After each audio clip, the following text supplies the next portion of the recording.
ቃልን እንደማክበር ቃልን እንደመፈጸም የተናገሩትን ነገር ሳያንጠባጥቡ እንደመከወን አኩሪ ተግባር የለም። ተስፋ ነው የምንተክለው፣ ነገን ነው የምንተክለው፣ ኢትዮጵያን ነው የምናለብሰው። ይህ ደግሞ የሚሆን በትብብር ነው። መላው ኢትዮጵያ ሕዝብ ወጥቶ የሚያደርገው ጥረት ነው።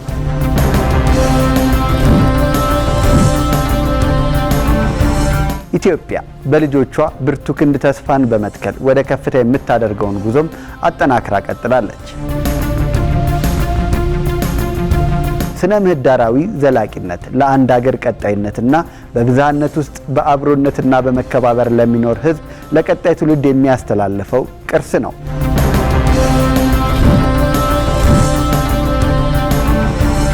ይሄ ቫይረስ እዚህ ኮምፒውተርን ይበጠብጣል። ምን ይላል? ኮምፒውተርን ሻዳውን ሊያረግሉ ይችላል። ግን ሀከር በዛ ውስጥ ቀዳዳ ባገኘ ቦታ ገብቶ ሀክ ያረጋል። ግብጾች ምን ሀክ ማድረግ ይፈልጋሉ? ወንዞቻችን ወደ ባህር እንዳንወጣ እንድንበታተን። ህጋዊና የኢትዮጵያ ወደብ የነበረው አሰብ መመለስ መቻል አለበት። እነዚህና ሌሎች ሀገራዊና ዓለም አቀፍ ጉዳዮችን ያካተተው የዕለቱ ኤንቢሲ ማታ ዝግጅቱን አጠናቆ ወደ እናንተ ሊደርስ ነው። ከኤንቢሲ ማታ ጋር አብራችሁ እንድታመሹ እንጋብዛለን።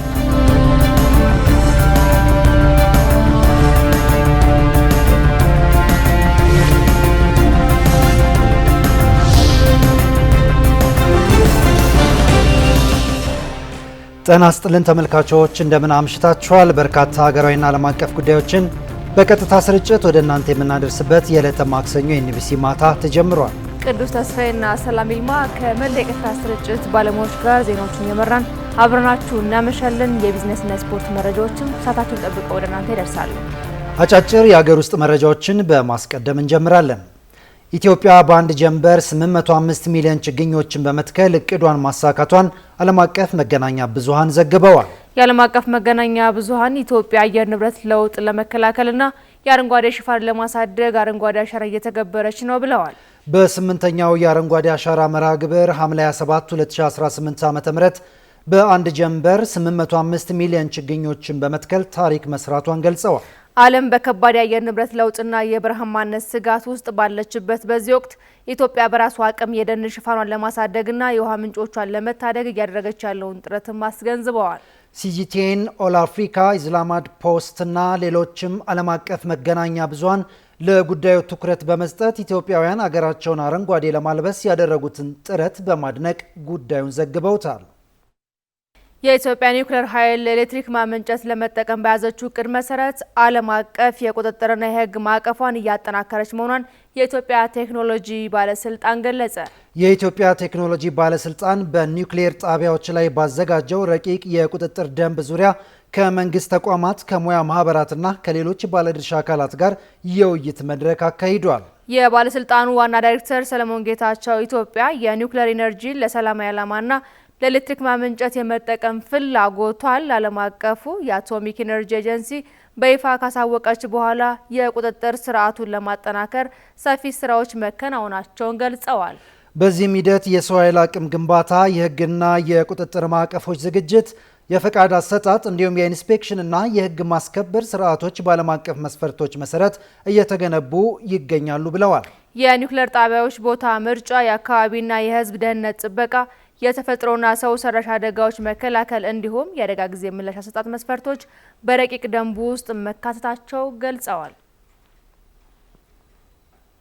የመሶብ አንድ ማዕከል አገልግሎት ቀደም ሲል በአገልግሎት አሰጣጥ የነበሩ ስብራቶችን የሚጠግን ተግባር መሆኑን የቤንሻንጉል ጉሙዝ ክልል ርዕሰ መስተዳድር አሻድሊ ሀሰን ገለጹ። በክልሉ ሶስተኛ የሆነው የባምቢስ መሶብ የአንድ ማዕከል አገልግሎት ወደ ስራ መግባቱ የተገለጸ ሲሆን ማዕከሉ 4 የከተማና 3 የፌዴራል በድምሩ በ7 ተቋማት የሚሰጡ 36 አገልግሎቶችን ይዞ ወደ ስራ መግባቱ ተነስቷል። ርዕሰ መስተዳድር አሻድሊ ሀሰን ማዕከሉን መርቀው በከፈቱበት ወቅት መንግስት በመሶብ አንድ ማዕከል አገልግሎት ቀደም ሲል በአገልግሎት አሰጣጥ የነበሩ ስብራቶችን የሚጠግን ተግባር እያከናወነ መሆኑን ተናግረዋል። እንደ ሀገር ለህዝቡ ጥያቄዎች ምላሽ ለመስጠት በትኩረት እየተሰራ ነው ያሉት አቶ አሻድሊ በየዘርፉ ስብራቶችን የሚጠግኑ ኢኒሼቲቮች እየተተገበሩ ነው ብለዋል። በክልሉ ወደ ስራ የገባው ሶስተኛውን መሶብ የአንድ ማዕከል አገልግሎት ሳይጨምር ቀደም ሲል ወደ ስራ በገቡት የቤጉና የአሶሳ መሶብ አንድ ማዕከል ከ46,000 በላይ ዜጎች አገልግሎት ማግኘታቸውንም ገልጸዋል።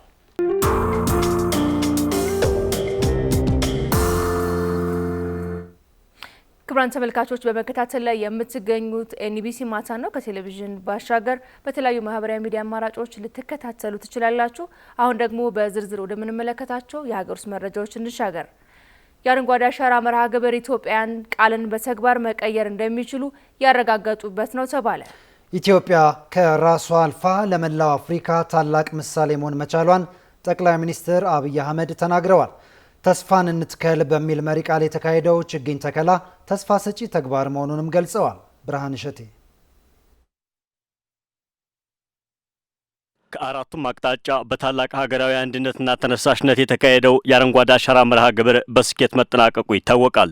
ኢትዮጵያ በአንድ ጀንበር ለማሳካት ካሰበችውና ካቀደችው በላይ በማሳካት የአካባቢ ጥበቃ ተምሳሌትነቷን በድጋሚ ለዓለም ያስመሰከረችበት ዕለት ሆኗል። በ2018 ዓ.ም አረንጓዴ አሻራ 800 ሚሊዮን ችግኝ በአንድ ጀንበር ለመትከል አቅዳ 805.3 ሚሊዮን ችግኝ በመትከል ከእቅድ በላይ ማሳካቷን ጠቅላይ ሚኒስትር አብይ አህመድ ገልጸዋል። ይህ የአረንጓዴ አሻራ መርሃ ግብር ትርጉሙ ከፍ ያለ መሆኑን የገለጹት ጠቅላይ ሚኒስትሩ ኢትዮጵያውያን ቃልን በተግባር መቀየር እንደሚችሉ ያረጋገጡበት መሆኑን አብራርተዋል። ሌሎች የሚሰጡት ትምህርት ከፍተኛ ነው።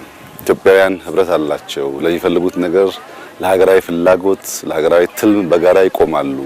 በረባ ባረባው ኢትዮጵያን መተንኮስ አያዋጣም። ተስማምተን ተግባብተን ብንሰራ ይሻላል። አባቶቻቸውም አስቸጋሪዎች በእጅም አይሉ የማይገዙ ናቸው። የአሁኖቹ ህብረታቸው ከፍተኛ ነው።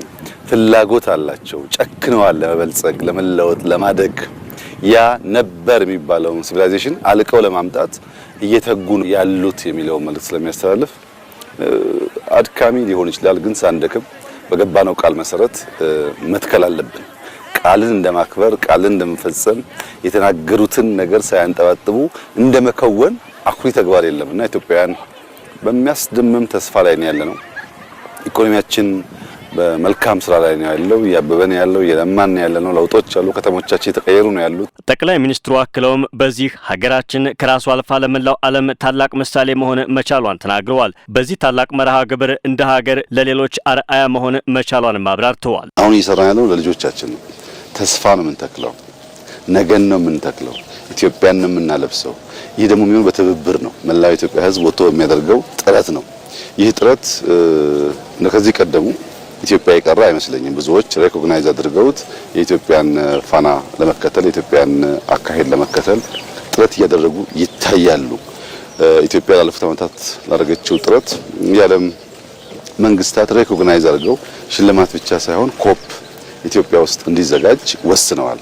ኮፕ ማለት በዓለም ኢንቫይሮንመንትን በሚመለከት በጣም ትልቁ ስብሰባ የሚካሄድበት ማለት ነው። ከ80 ሺህ እስከ 100 ሺህ ሰው የሚሳተፍበት ቢያንስ እስከ 100 መሪዎች የሚሳተፉበት ማለት ነው። እንደዚህ አይነቱን ትልቅ በዓል ኢትዮጵያ አዘጋጅታ አታውቅም። ከሳህራ በታች ያሉ ሀገራት አዘጋጅተው አያውቁም። ለኛ ትልቁ ብስራት የሚሆነው ዓለም የለበሰች ያማረች እያደገች ያለች ተስፋ ያላት ኢትዮጵያን ከብዙ ንግግር በላይ ገልጠን ለማሳየት የኛን ተጨባጭ ልምድ ለማካፈል ትልቅ መድረክ ነው። በዛው ልክ ደግሞ የምናገኛቸው ጥቅሞች በርከት ያሉ ናቸው።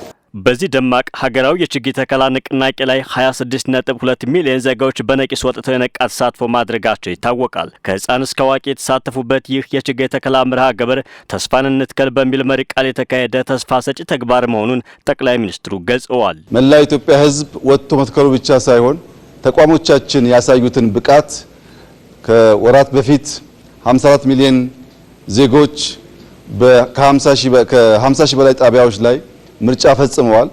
ዛሬ ደግሞ ኦልሞስት በሁሉም አካባቢ ማለት በሚቻል ደረጃ 26 ሚሊዮን ዜጎች ወጥተው ሲተክሉ በየቦታው የሚዲያ ሙያተኞች፣ የአይ ሙያተኞች፣ የግብርና ሙያተኞች፣ የግብርና ኤክስቴንሽን ሙያተኞች፣ ሌላ በበጎ ፍቃድ ማገልገል የሚፈልጉ ወጣቶች ተሳትፈውበታል።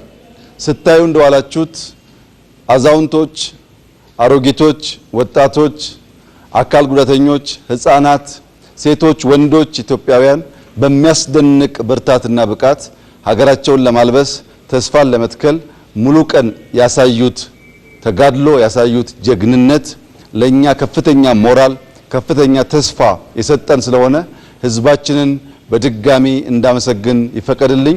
የአረንጓዴ አሻራ መርሃ ግብር ኢትዮጵያ ዓለምን እየተፈታተነ የሚገኘውን የአየር ንብረት ተግዳሮት ለመቋቋም የበኩሏን ሚና የተወጣችበት አጋጣሚ ሆኗል። የአረንጓዴ አሻራ አካባቢን ከማለምለም ባለፈ የዜጎችን የተቀናጀ አቅምና ሀገራዊ ራዕይ ማሳያ ተደርጎ እንደሚወሰድ ተመላክቷል። በትናንትናው ዕለት 26 ሚሊዮን ኢትዮጵያውያን በተሳተፉበት ተስፋን እንትከል የችግኝ መትከል መርሃ ግብር በአንድ ጀንበር 805.3 ሚሊዮን በላይ ችግኞችን በመትከል የተቀመጠውን የ800 ሚሊዮን ግብ ከእቅድ በላይ መሳካቱ ተገልጿል። በዘንድሮው የአረንጓዴ አሻራ እስካሁን 6.5 ቢሊዮን ችግኞች የተተከሉ ሲሆን የክረምቱን አጠቃላይ የ8 ቢሊዮን ችግኝ ተከላ እቅድ ለማሳካት የተጀመረው እንቅስቃሴ ተጠናክሮ ቀጥሏል። በዚህ ጉዳይ ላይ ባልደረባችን ኤርሚያስ ፍቅሬ ዝርዝር አለው። ኢትዮጵያውያን ስንተባበር ምን ማድረግ እንደምንችል ደጋግመን ለዓለም ያሳየንበት ተስፋን እንትከል በሚል መሪ ቃል ሲካሄድ የዋለው የአንድ ጀንበር የአረንጓዴ አሻራ መርሃ ግብር በደማቅ ሀገራዊ ድል ተጠናቋል። ኢትዮጵያ በልጆቿ ብርቱ ክንድ ተስፋን በመትከል ወደ ከፍታ የምታደርገውን ጉዞም አጠናክራ ቀጥላለች። በጠቅላይ ሚኒስትር ዶክተር አብይ አህመድ አነሳሽነት ከ2011 ዓ.ም ጀምሮ በተካሄደው ንቅናቄ ባለፉት 7 ዓመታት ብቻ ከ48 ቢሊዮን በላይ ችግኞች ተተክለዋል። በዚህም የሀገሪቱ የደን ሽፋን ከ17.2 በመቶ ወደ 23.6 በመቶ ከፍ ለማለት በቅቷል። በትናንትናው ዕለት ሐምሌ 27 ቀን 2018 ዓ.ም 26 ሚሊዮን ኢትዮጵያውያን ብርድ ዝናብና ፀሐይ ሳይበግራቸው ወጥተው በአንድ ጀንበር 805.3 ሚሊዮን በላይ ችግኞችን በመትከል የተቀመጠውን የ800 ሚሊዮን ግብ ከእቅድ በላይ አሳክተውታል። በዚህም የዘንድሮው ክረምት ከገባ ጀምሮ እስካሁን 6.5 ቢሊዮን ችግኞች የተተከሉ ሲሆን የክረምቱን አጠቃላይ የ8 ቢሊዮን ችግኞች ተከላ እቅድ ለማሳካት የተጀመረው እንቅስቃሴ ተጠናክሮ ቀጥሏል። መንግስት የተራቆቱ አካባቢዎች በልጆቿ ብርቱ እጆች እንዲታከሙ፣ እየተስፋፋ የመጣው ድርቅና በረሃማነት በዘላቂነት እንዲገታ ላቀረበው ጥሪ መላው የሀገሪቱ ሕዝብ በሙሉ ባለቤትነት ምላሽ ሰጥቷል። የመንግስት ኮሚኒኬሽን አገልግሎት ሚኒስትር እናታለም መለሰ መርሃ ግብሩ በይፋ መጀመሩን ባበሰሩበት መግለጫቸው ኢትዮጵያውያን ዝቅ ብለው ለመሬት አደራ ይሰጣሉ፣ ምድርም የተሰጣትን አደራ እጥፍ አድርጋ ትመልሳለች በማለት ኢትዮጵያውያን የተጎሳቆለችውን ምድር ለማዳንና ታሪክ ለመስራት በአንድነት መነሳታቸውን ገልጸዋል። በላቀ የህዝብ ተሳትፎና በመንግስት መሪነት ታላቁን የህዳሴ ግድብ እውን ማድረግ የቻሉት ኢትዮጵያውያን ዛሬ ላይ ምድራቸውን አረንጓዴ ማልበስ ባህላቸው አድርገውታል። የአረንጓዴ አሻራ መርሃ ግብር ከአካባቢ ጥበቃ ባለፈ ወደ ዘላቂ የማክሮ ኢኮኖሚ እድገት የሚያሸጋግር ብሔራዊ የልማት ማዕቀፍ መሆኑን በተግባር አሳይቷል። ከተተከሉት ችግኞች መካከል አብዛኞቹ የግብርና ደንና የፍራፍሬ ዝርያዎች ናቸው። በኦሮሚያ፣ አማራ፣ ሲዳማ፣ ደቡብ ምዕራብና ማዕከላዊ ኢትዮጵያ የፍራፍሬ ክላስተሮች የተዘረጉ ሲሆን በአፋር ክልል ከተተከሉት ውስጥ 60 በመቶ የሚሆኑት የፍራፍሬ ዝርያዎች በመሆናቸው በሞቃታማ አካባቢዎች ጭምር የምግብ አቅርቦት እንዲረጋገጥ አስችሏል። በመርሃ ግብሩ ከ8 ቢሊዮን በላይ የቡና ችግኞች በመተከላቸው በበጀት ዓመቱ 600 ሺህ ቶን ቡና ለውጭ ገበያ ቀርቦ ከ3.1 ቢሊዮን ዶላር በላይ ገቢ መገኘቱ ተገልጿል። በአቮካዶ ልማትም የሃስና ኢቲንገር ዝርያዎችን በመጠቀም የወጪ ምርቱ በየዓመቱ የ36.3 በመቶ እድገት እያሳየ ይገኛል። በጅማ ዞን ብቻ ዘንድሮ 70 ሺህ ኩንታል አቮካዶ ለውጭ ገበያ ቀርቧል። ምርቶችን ለዓለም ገበያ ለማቅረብ በሞጆ ደረቅ ወደብ በ50 ሚሊዮን ዶላር ወጪ ቀዝቃዛ ማከማቻ በመገንባት ላይ ሲሆን በይርጋለም አግሮ ኢንዱስትሪ ፓርክ ከአቮካዶ የኮስሞቲክስና የምግብ ዘይት በማምረት እሴት የተጨመረበት ምርት እየተላከ ይገኛል። መርሃ ግብሩ በጠቅላላው ለ1.2 ሚሊዮን ዜጎች የሥራ ዕድል ፈጥሯል። የአረንጓዴ አሻራ ንቅናቄ ዘርፈ ብዙ ጠቀሜታዎችን በተግባር ያሳየ ሲሆን ልክ እንደ የኃይል ልማት፣ የኢንዱስትሪ ማስፋፋትና የክህሎት ግንባታ ሁሉ አረንጓዴ አሻራም የቀጣይ የኢትዮጵያ መጻኢ ዕድል የጸና የስልጣኔ መሰረት ነው። ስነ ምህዳራዊ ዘላቂነት ለአንድ ሀገር ቀጣይነትና በብዝሃነት ውስጥ በአብሮነትና በመከባበር ለሚኖር ሕዝብ ለቀጣይ ትውልድ የሚያስተላልፈው ቅርስ ነው። ኢትዮጵያ በአሁኑ ወቅት እያከናወነች ያለችው ሀገራዊ ምክክርና ዲጂታል ሽግግር ለሀገር አስፈላጊ እንደሆኑ ሁሉ በህዝቦች ተሳትፎ ለቀጣዩ ትውልድ የሚሸጋገር በጎ ምግባርም ለመጪው ትውልድ የሚበረከት ታላቅ ስጦታ ነው። ከዚህም ባሻገር ንቅናቄው በድንበር ያልተወሰኑ ወንዞችንና የአየር ንብረትን ታሳቢ ያደረገ በመሆኑ ለአፍሪካ የስነ ምህዳር መሪነትን የሚጠርግና ለጎረቤት ሀገራት የሰላምና የጋራ ልማት ድልድይ የሚገነባ አህጉራዊ ተግባር ነው። ይህ ላለፉት 7 ዓመታት የዘለቀው ተግባር ከሀገርና አህጉር አልፎ ዓለም አቀፍ እውቅና በማግኘት ኢትዮጵያ የአየር ንብረት ለውጥ ጉባኤን እንድታስተናግድ ተመራጭ አድርጓታል። ኮፕ 32 የሀያላን ሀገር መሪዎች የሚሳተፉበትና በቁጥር ከ80 እስከ 100 ሺህ እንግዶች የሚስተናገዱበት ጉባኤ ከሳህራ በታች ባለች ሀገር እንዲካሄድ ሲወሰን የኢትዮጵያ ለአረንጓዴ ልማት የሰጠችው በተግባር የተደገፈ ልዩ ትኩረት እውቅና የሰጠ ነው። ተስፋን እንትከል የችግኝ ተከላ መርሃ ግብር የትናንቱ የጋራ ውጤት የኢትዮጵያ ሕዝብ ፍላጎትና የመንግስት ስትራቴጂካዊ አቋም በአንድ አቅጣጫ ላይ እንደሚገኙ ማረጋገጫ ሆኗል። መንግስት የህዝቡን ከፍተኛ ቁርጠኝነትና ባለቤትነት ባየበት በዚህ ታሪካዊ ክስተት የተሰማውን ከፍተኛ ኩራት በመግለጽ ይህንን ታላቅ ህዝብ በበለጠ ኃላፊነትና ታማኝነት የማገልገል ጽኑ አቋሙን እንደሚያጠናክር አስታውቋል።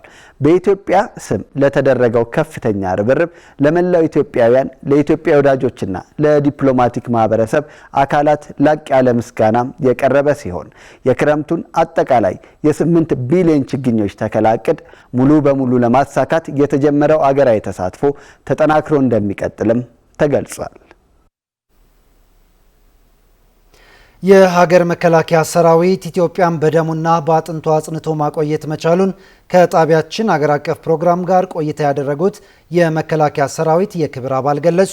የኢትዮጵያ የዘመናት ጠላቶች ከሀገር ውስጥ ባንዳዎች ጋር በማበር የኢትዮጵያን ሕልውና ለማጥፋት በርካታ ስራዎች ሲሰሩ መቆየታቸውን በማስታወስ ሀገር ልዕልናዋን ጠብቃ እንድትቆይ ሰራዊቱ ከፍተኛ መስዋዕትነት እየከፈለ ነው ብለዋል። ቢኒያም ከድር ዝርዝር አለው።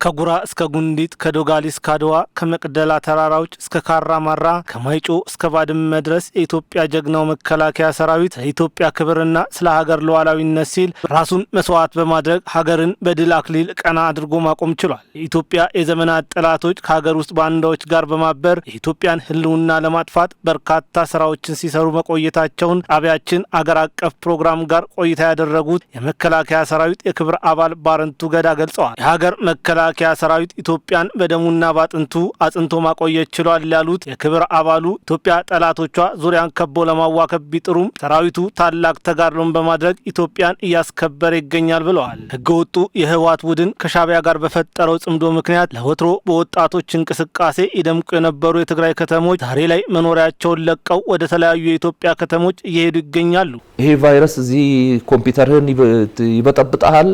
ምን ይላል? ኮምፒውተርን ሻዳውን ላይ ያረግሉ ይችላል። ግን ሀከር በዛ ውስጥ ቀዳዳ ባገኘ ቦታ ገብቶ ሀክ ያረጋል። ግብጾች ምን ሀክ ማድረግ ይፈልጋሉ? ወንዞቻችንን ወደ ባህር እንዳንወጣ እንድንበታተን። በማን በኩል? በእነዚህ በቫይረስ በሁለቱ ቫይረሶችና እነሱ ስር ደግሞ አሁን ኦሮሚያና አማራ ክልል የሚራወጡ ተራሽፍቶች አሉ አይደል? እነዚህ አሁን በጣም ትንንሽ ቫይረሶች ናቸው። የኢትዮጵያ የዘመናት ጠላት የሆነችው ግብጽ ህወሓትና ሻዕቢያን በመጠቀም የኢትዮጵያን ሉዓላዊነት ለመፈታተን በርካታ አፍራሽ ስራዎችን ስትሰራ ቆይታለች። አሁንም ያንኑ ስራ እየሰራች ትገኛለች ብለዋል። ህወሓት በተለያየ ጊዜ የሚያደርጋቸውን ትንኮሳዎች እንዳመጣጡ በመመለስ የመከላከያ ሰራዊቱ ድንቅ ስራ እንደሚሰራ ጠቅሰዋል። በህወሓትና ሻዕቢያ ሴራ ምክንያት ላለፉት 35 ዓመታት ከቀይ ባህር ተነጥላ የቆየችው ኢትዮጵያ መንግስት በጀመረው ጥረት ኢትዮጵያ ወደ ተፈጥሮ ርስቷ መመለሷ እንደማይቀር አቶ ባረንቱ ገዳ ተናግረዋል። ህጋዊና የኢትዮጵያ ወደብ የነበረው አሰብ መመለስ መቻል አለበት። ጠቅላይ ሚኒስትሩ እየተጓተተ እንዲሄድ አንፈልግም ብሏል።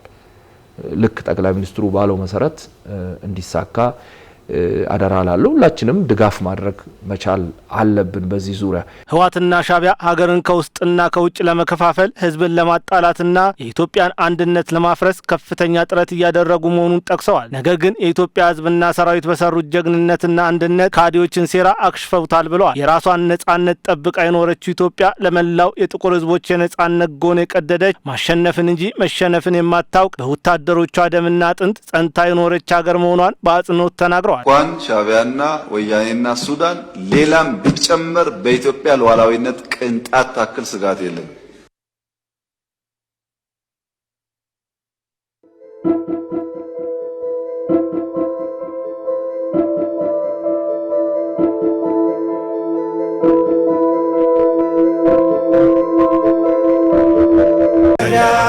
የአክሲዮን ሽያጭ ጥሪ ማስታወቂያ ለገዳ ባንክ አክሲዮን ማህበር ባለአክሲዮኖችና አዲስ ባለሀብቶች በሙሉ ገዳ ባንክ አክሲዮን ማህበር በኢትዮጵያ ካፒታል ገበያ ባለስልጣን በጸደቀው ደንበኛ ሳቢ መግለጫና በተሰጠው ፍቃድ መሰረት ከሰኔ 23 ቀን 2018 ዓ.ም እስከ መስከረም 17 ቀን 2019 ዓ.ም ድረስ 1 ሚሊዮን መደበኛ አክሲዮኖችን የአንዱ ዋጋ በብር 1050 ለሽያጭ ማቅረቡን በደስታ ይገልጻል። ሁሉም አክሲዮኖች ወደ ሰነድ አልባነት ስለሚቀየሩ ነባር ባለ አክሲዮኖች ብሔራዊ ዲጂታል መታወቂያ፣ የቀበሌ መታወቂያ፣ የግብር ከፋይ መለያ ቁጥርና ማናቸውንም የአክሲዮን ባለቤትነት ማስረጃ ይዘው መቅረብ ያስፈልጋል። ነባር ባለ አክሲዮኖችም ይሁን አክሲዮን ለመግዛት የምትፈልጉ አዳዲስ ባለ ሀብቶች አክሲዮኖችን ለመግዛት ገዳ ሴኩሪቲ ዲለር አክሲዮን ማህበር ጨምሮ በኢትዮጵያ ካፒታል ገበያ ባለስልጣን እውቅና የተሰጣቸው የሰነደ መዋዕለ ንዋይ ገበያዮች ጋር የግብይት ሂሳብ ትሬዲንግ አካውንት መክፈት ያስፈልጋል። ማሳሰቢያ፣ ሁሉም ባለሀብቶች የገዳ ባንክ ደንበኛ ሳቢ መግለጫን በሙሉ እንዲያነቡ ይበረታታሉ።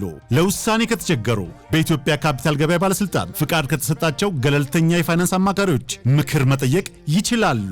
የደንበኛ ሳቢ መግለጫው መጽደቅ ሰነደ መዋዕለ ንዋዮቹን ባለሀብቶቹ እንዲገዙ የተሰጠ ምክር ወይም ድጋፍ ተደርጎ አይወሰድም። ይህ ማስታወቂያ በኢትዮጵያ ካፒታል ገበያ ባለስልጣን ፍቃድ አግኝቷል። ለበለጠ መረጃ ጎተራ አካባቢ የሚገኘው የገዳ ባንክ አክሲዮን ማህበር ዋና መስሪያ ቤት በአካል በመቅረብ ወይም ከታች ባሉት ስልክ ቁጥሮች መደወል ይችላሉ።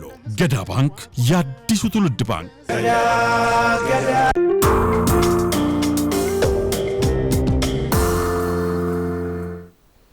ክቡራን ተመልካቾች የኢቢሲ ማታችን ቀጥሏል። ከውጭ ወደገኘናቸው አጫጭር መረጃዎች ተሻገርን።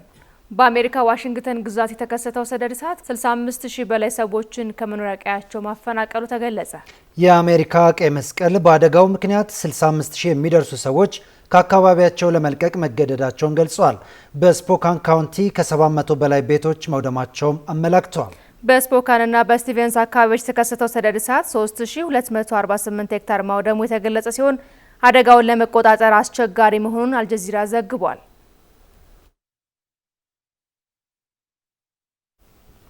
በማህበራዊ ሚዲያ የተጋሩ ሐሰተኛ መረጃዎች በስፔን ላይ የፍልሰት ቀውስ እንዲነሳ ማድረጋቸው ተገለጸ። የስፔን ግዛት የሆነችው ሴኡታ ድንበር ጥሰው ለመግባት ሙከራ ካደረጉ ስደተኞች የ72 ሰዎች ሕይወት ማለፉን ዓለም አቀፍ መገናኛ ብዙሃን ዘግበዋል። አደጋው በስፔን ላይ ከፍተኛ ጫና የፈጠረ ሲሆን ከአውሮፓ ሕብረት ጭምር የዲፕሎማሲ ጫና ውስጥ አስገብቷታል። የስፔን ድንበር ተከፍቷል የሚሉ መረጃዎች በከፍተኛ መጠን በማህበራዊ ሚዲያ መጋራታቸው በሺዎች የሚቆጠሩ የሞሮኮ ዜጎች ወደ ሴኡታ እንዲፈልሱ ማድረጋቸው ተገልጿል።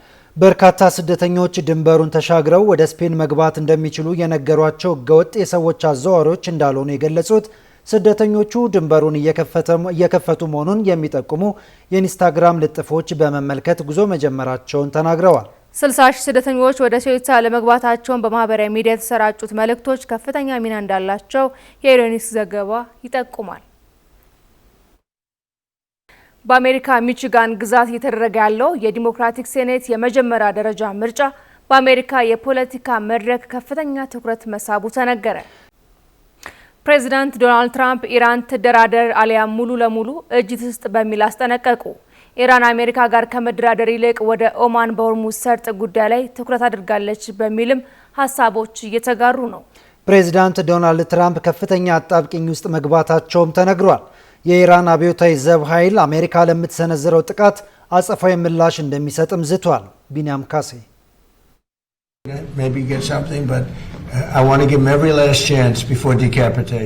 ኢራን ወደ ሙሉ የኒውክሌር ስምምነት ወይ ሙሉ እጅ መስጠትን ትምረጥ ይላሉ ፕሬዝዳንት ዶናልድ ትራምፕ።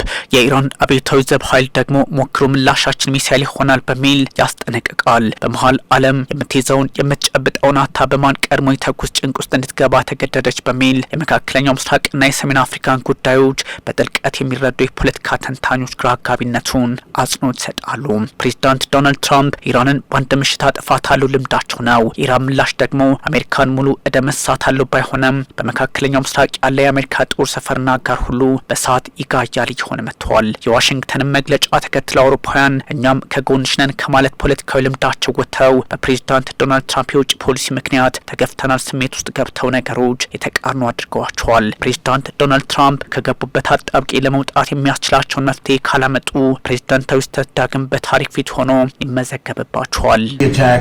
Since World War II, that's pretty big, and we were set to go, and they called, and in addition, Saudi Arabia called. ምርጫቸውን አደገኛ የጦር አዋጅና መጠነ ሰፊ ምናልባት ምሳቸው እንደሚሉት ከሁለተኛው የዓለም ጦርነት በኋላ ከባዱን ጥቃት በቴህራን ላይ ከሰነዘሩ ለአሜሪካ ዴሞክራሲና የውጭ ፖሊሲ ስምም የተሻፈፈውን አረዳድ ይፈጥርባቸዋል። ፕሬዚዳንታዊ አደገኛ ስህተት ለራሳቸውም ሆኖ ተመዝግቧል የሚል አረዳድ እንዲፈጠር አይፈልጉም፣ ያለ ያደርጉ ይችላል የሚል ፖለቲካዊ አረዳድም አለ።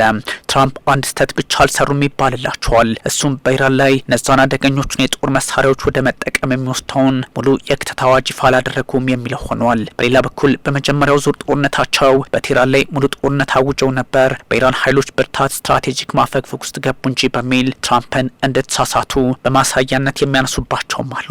በእርግጥ በዚህ ጦርነት አሜሪካ ስትራቴጂካዊ ድካም በመካከለኛው ምስራቅ አሳይታለች። አጋሮቿን መጠበቅ አልቻለችም በሚል ስሌት የባህረ ሰላጤው ሀገራት ወደ ቻይናና ሩሲያ፣ ሌሎች የምዕራቡ ዓለም ኃይሎች በተለይም ወደ አውሮፓውያን ፖሊሲያቸውን የመቃኘት አዝማሚያ ውስጥ እንዲገቡ በር ከፍተዋል በሚል በራሳቸው ሪፐብሊካኖቹ ይተቻሉ። ትራምፕ ታሪክ እንደሚያሳየው ፕሬዝዳንቶች ከገቡባቸው ፖለቲካዊና ወታደራዊ አጣብቂ ለመውጣት አሊያም የግል ክብራቸውን ለማስጠበቅ የአሜሪካን ክብርን በዓለም አቀፍ መድረክ ለማስቀጠል ወታደራዊ ስህተት ይሰራሉ። በእርግጥም ጂኦፖለቲካዊ አባጣ ጎባጣው ሲበዛበት ፖለቲካዊ ማዳለጡ ያመዝንባቸውና መሀል ላይ ይንሸራተታሉ፣ በዛውም በፖለቲካዊ ውድቃሉ ይባላል። በሀገር ውስጥም በምርጫ ይሸነፋሉ። እንደዚሁ ፖለቲካዊ አረዳድ ሆኗል። በቬትናም ኢራቅና አፍጋኒስታን የሆነውን ታሪክ ያጣቅሳል። እነዚህ ሀገራት ያልተሸነፉበት ጦርነት ተደርጎ የሚወሰድም ሆኖ ተመዝግቧል። ምንም እንኳን በኢራቅ የነበረውና አሁን ያለው ፖለቲካዊ አውድ ከሁለቱ የተለየ ሆኖ ቢመዘገብም ለዚህም ነው ፕሬዚዳንት ዶናልድ ትራምፕ እንደ አንድ የአሜሪካ ፕሬዚዳንት አጣብቂኝ ሲገቡ የመጀመሪያው አይደሉም የሚባለው። ትራምፕ አሁን በሶስት አቅጣጫ ተወጥረዋል። ከመንታ መንገድ ተሻግረዋል። የቸገረ ነገር ገጥሟቸዋል። ሁለት ምርጫ የላቸውም ነው ጉዳዩ። አንድም በኢራን እጅ አለመስጠት፣ አንድም በኢራን ቁርጠኛ ድርድር ውስጥ አለመግባት፣ አንድም ጦርነቱን ለባህረ ሰላጤው ሀገራት አላኩሰን እንውጣ ወይስ አሜሪካ አትሸነፍም የሚለውን ለዓለም ዳግምና ሳይ በሚል ወታደራዊ ውጥረቱ አመዝኖባቸዋል። በዚህም ፕሬዚዳንት ዶናልድ ትራምፕ ዲፕሎማሲው የማይሰራ ከሆነ ውጤት ያላመጣውን የአየር ጥቃት ሄድ መለስ ውስጥ የሚለውን ተኩስ አቁም በሆርሙዝ ላይ ኢራንም አሜሪካም ዘግተው ያለምን ንግድ የሚያውኩበትን መንገድ አጠናክሎ ሊቀጥሉ ይችላሉ የሚለውን መመለስ ይጠበቅባቸዋል። አሊያም ራሳቸው ኢራንን አላጠቃም ያሉትን አቋም ቀይረው በኢራን ጥግ ቦታዎች ሁሉ መሰረተ ልማቶችን ሳይቀር እየደበደቡ መቀጠል ወይም ሩቢከን ተሻግረው ወታደራዊ እርምጃ ወስዶ ይሆን የሚል ጥያቄ የሚነሳባቸዋል። ይህን መመለስም ደግሞ ትራምፕ ይጠበቅባቸዋል። ሩቢኮን በጣሊያን ታሪካዊ አነስተኛ ወንዝ ስትሆን ጁሊየስ ቄሳር ከሺህ ዘመናት በፊት ማለትም በ49 ከኢየሱስ ክርስቶስ መወለድ በፊት ተሻግረው ጦርነት የጀመሩባት እንደሆነች ይነገራል። ባጭሩ ወደማይመለሱበት ደረጃ ላይ መድረስ የሚል ትርጓሜ ወንዟ ይሰጣታል አሁን ላይ። በሌላ በኩል ትራምፕ ጦርነቱን አቋርጠው መውጣትና የአሜሪካንም ሆነ የራሳቸውን ስም በዛው ተሸንፈዋል ይዘው መውጣት የሚል ትርጓሜ ይሰጠዋል። ለዚህም ነው ትራምፕ በሶስት መንገዶች ላይ ቆመዋል፣ ለዛውም በአጣብቂኝ የተባለ የሚገኘው። ይህ ሁሉ ወታደራዊ ውጥረት ያለባቸው ፕሬዝዳንቱ ኢራን አቋሟ የድርድር አይሉት የጦር ሆኖብኛል በሚል በተከታታይ ይከሳሉ።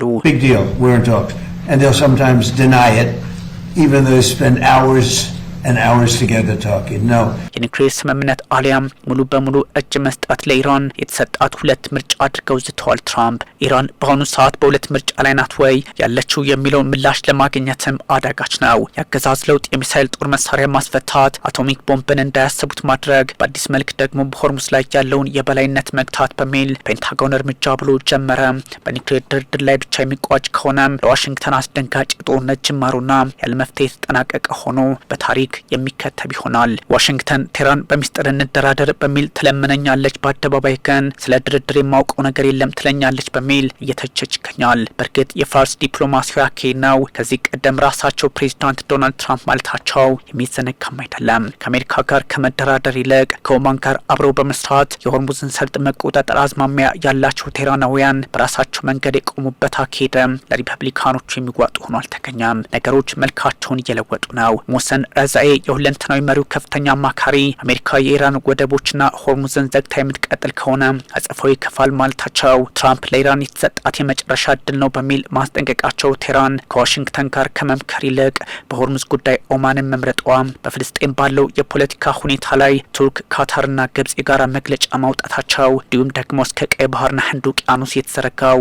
ወታደራዊ ውጥረት አደገኛ የሆነ መምጣት ከትላንቱ ዛሬ የመካከለኛው ምስራቅ ቀውስ እየተባባሰ እንደሚሄድ ማሳያ ተደርጎ የሚወሰድም ሆኗል። የዩክሬን የሰው አልባ አውሮፕላኖች አድርሰውታል በተባለ ጥቃት የ7 ሰዎች ህይወት ሲያልፍ ከ40 በላይ መቁሰላቸውን ሩሲያ አስታውቃለች። በአንጻሩ የዩክሬን መንግስት ድሮኑ የወደቀው አቅጣጫውን ስቶ ነው በሚል ማስተባበያ ሰጥቷል። በሌላ በኩል በዩናይትድ ኪንግደም የዩክሬን አምባሳደር ሀገራቸው የኔቶ አባል እንደማትሆን ተናግረዋል። የሩሲያ መከላከያ ሚኒስቴር በሞስኮና ሌኒንግራድ ግዛቶች የተተኮሱ 320 የዩክሬን ድሮኖችን ማክሸፉን ማስታውቋል። ቶማይ መኮንን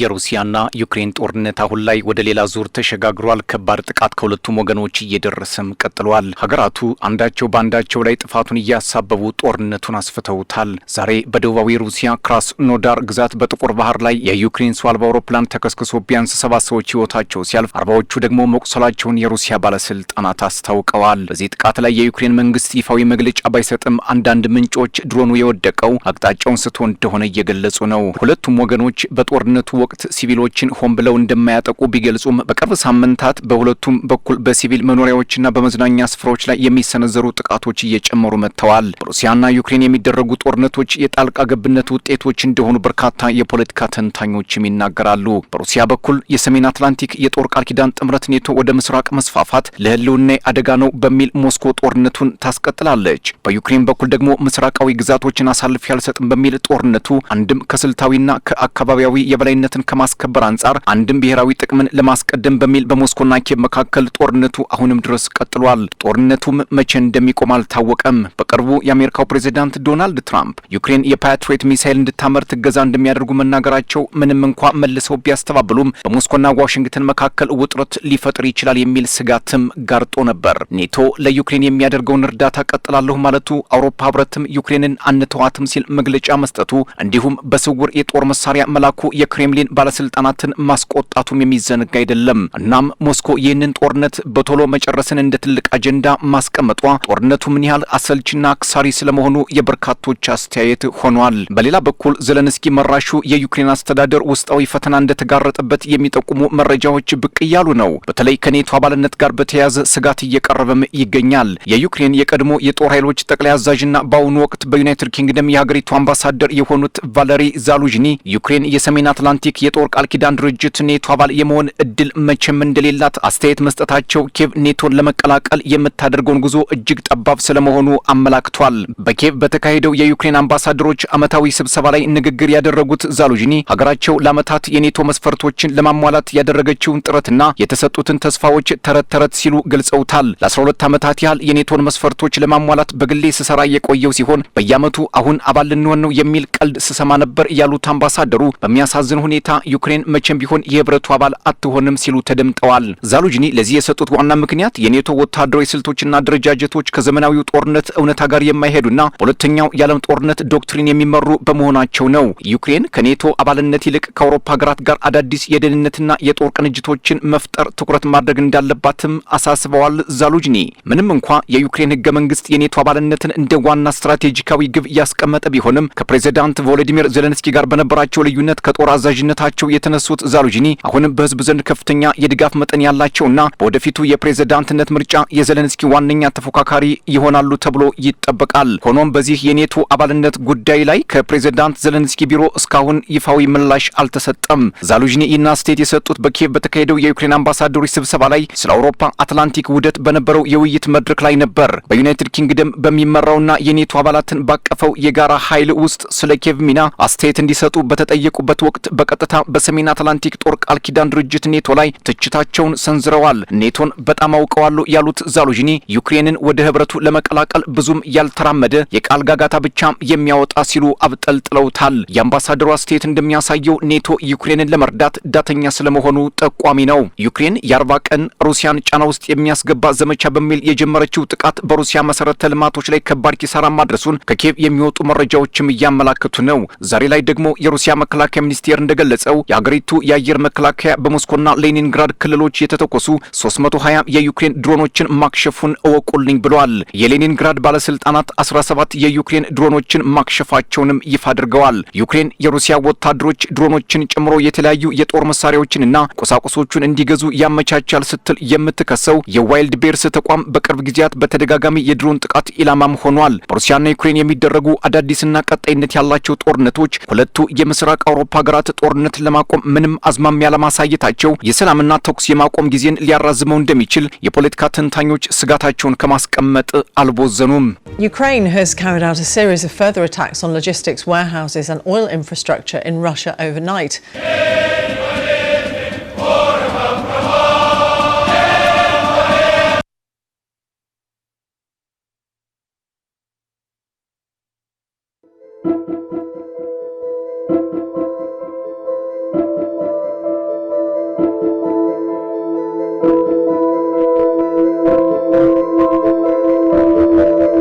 Barakamiyu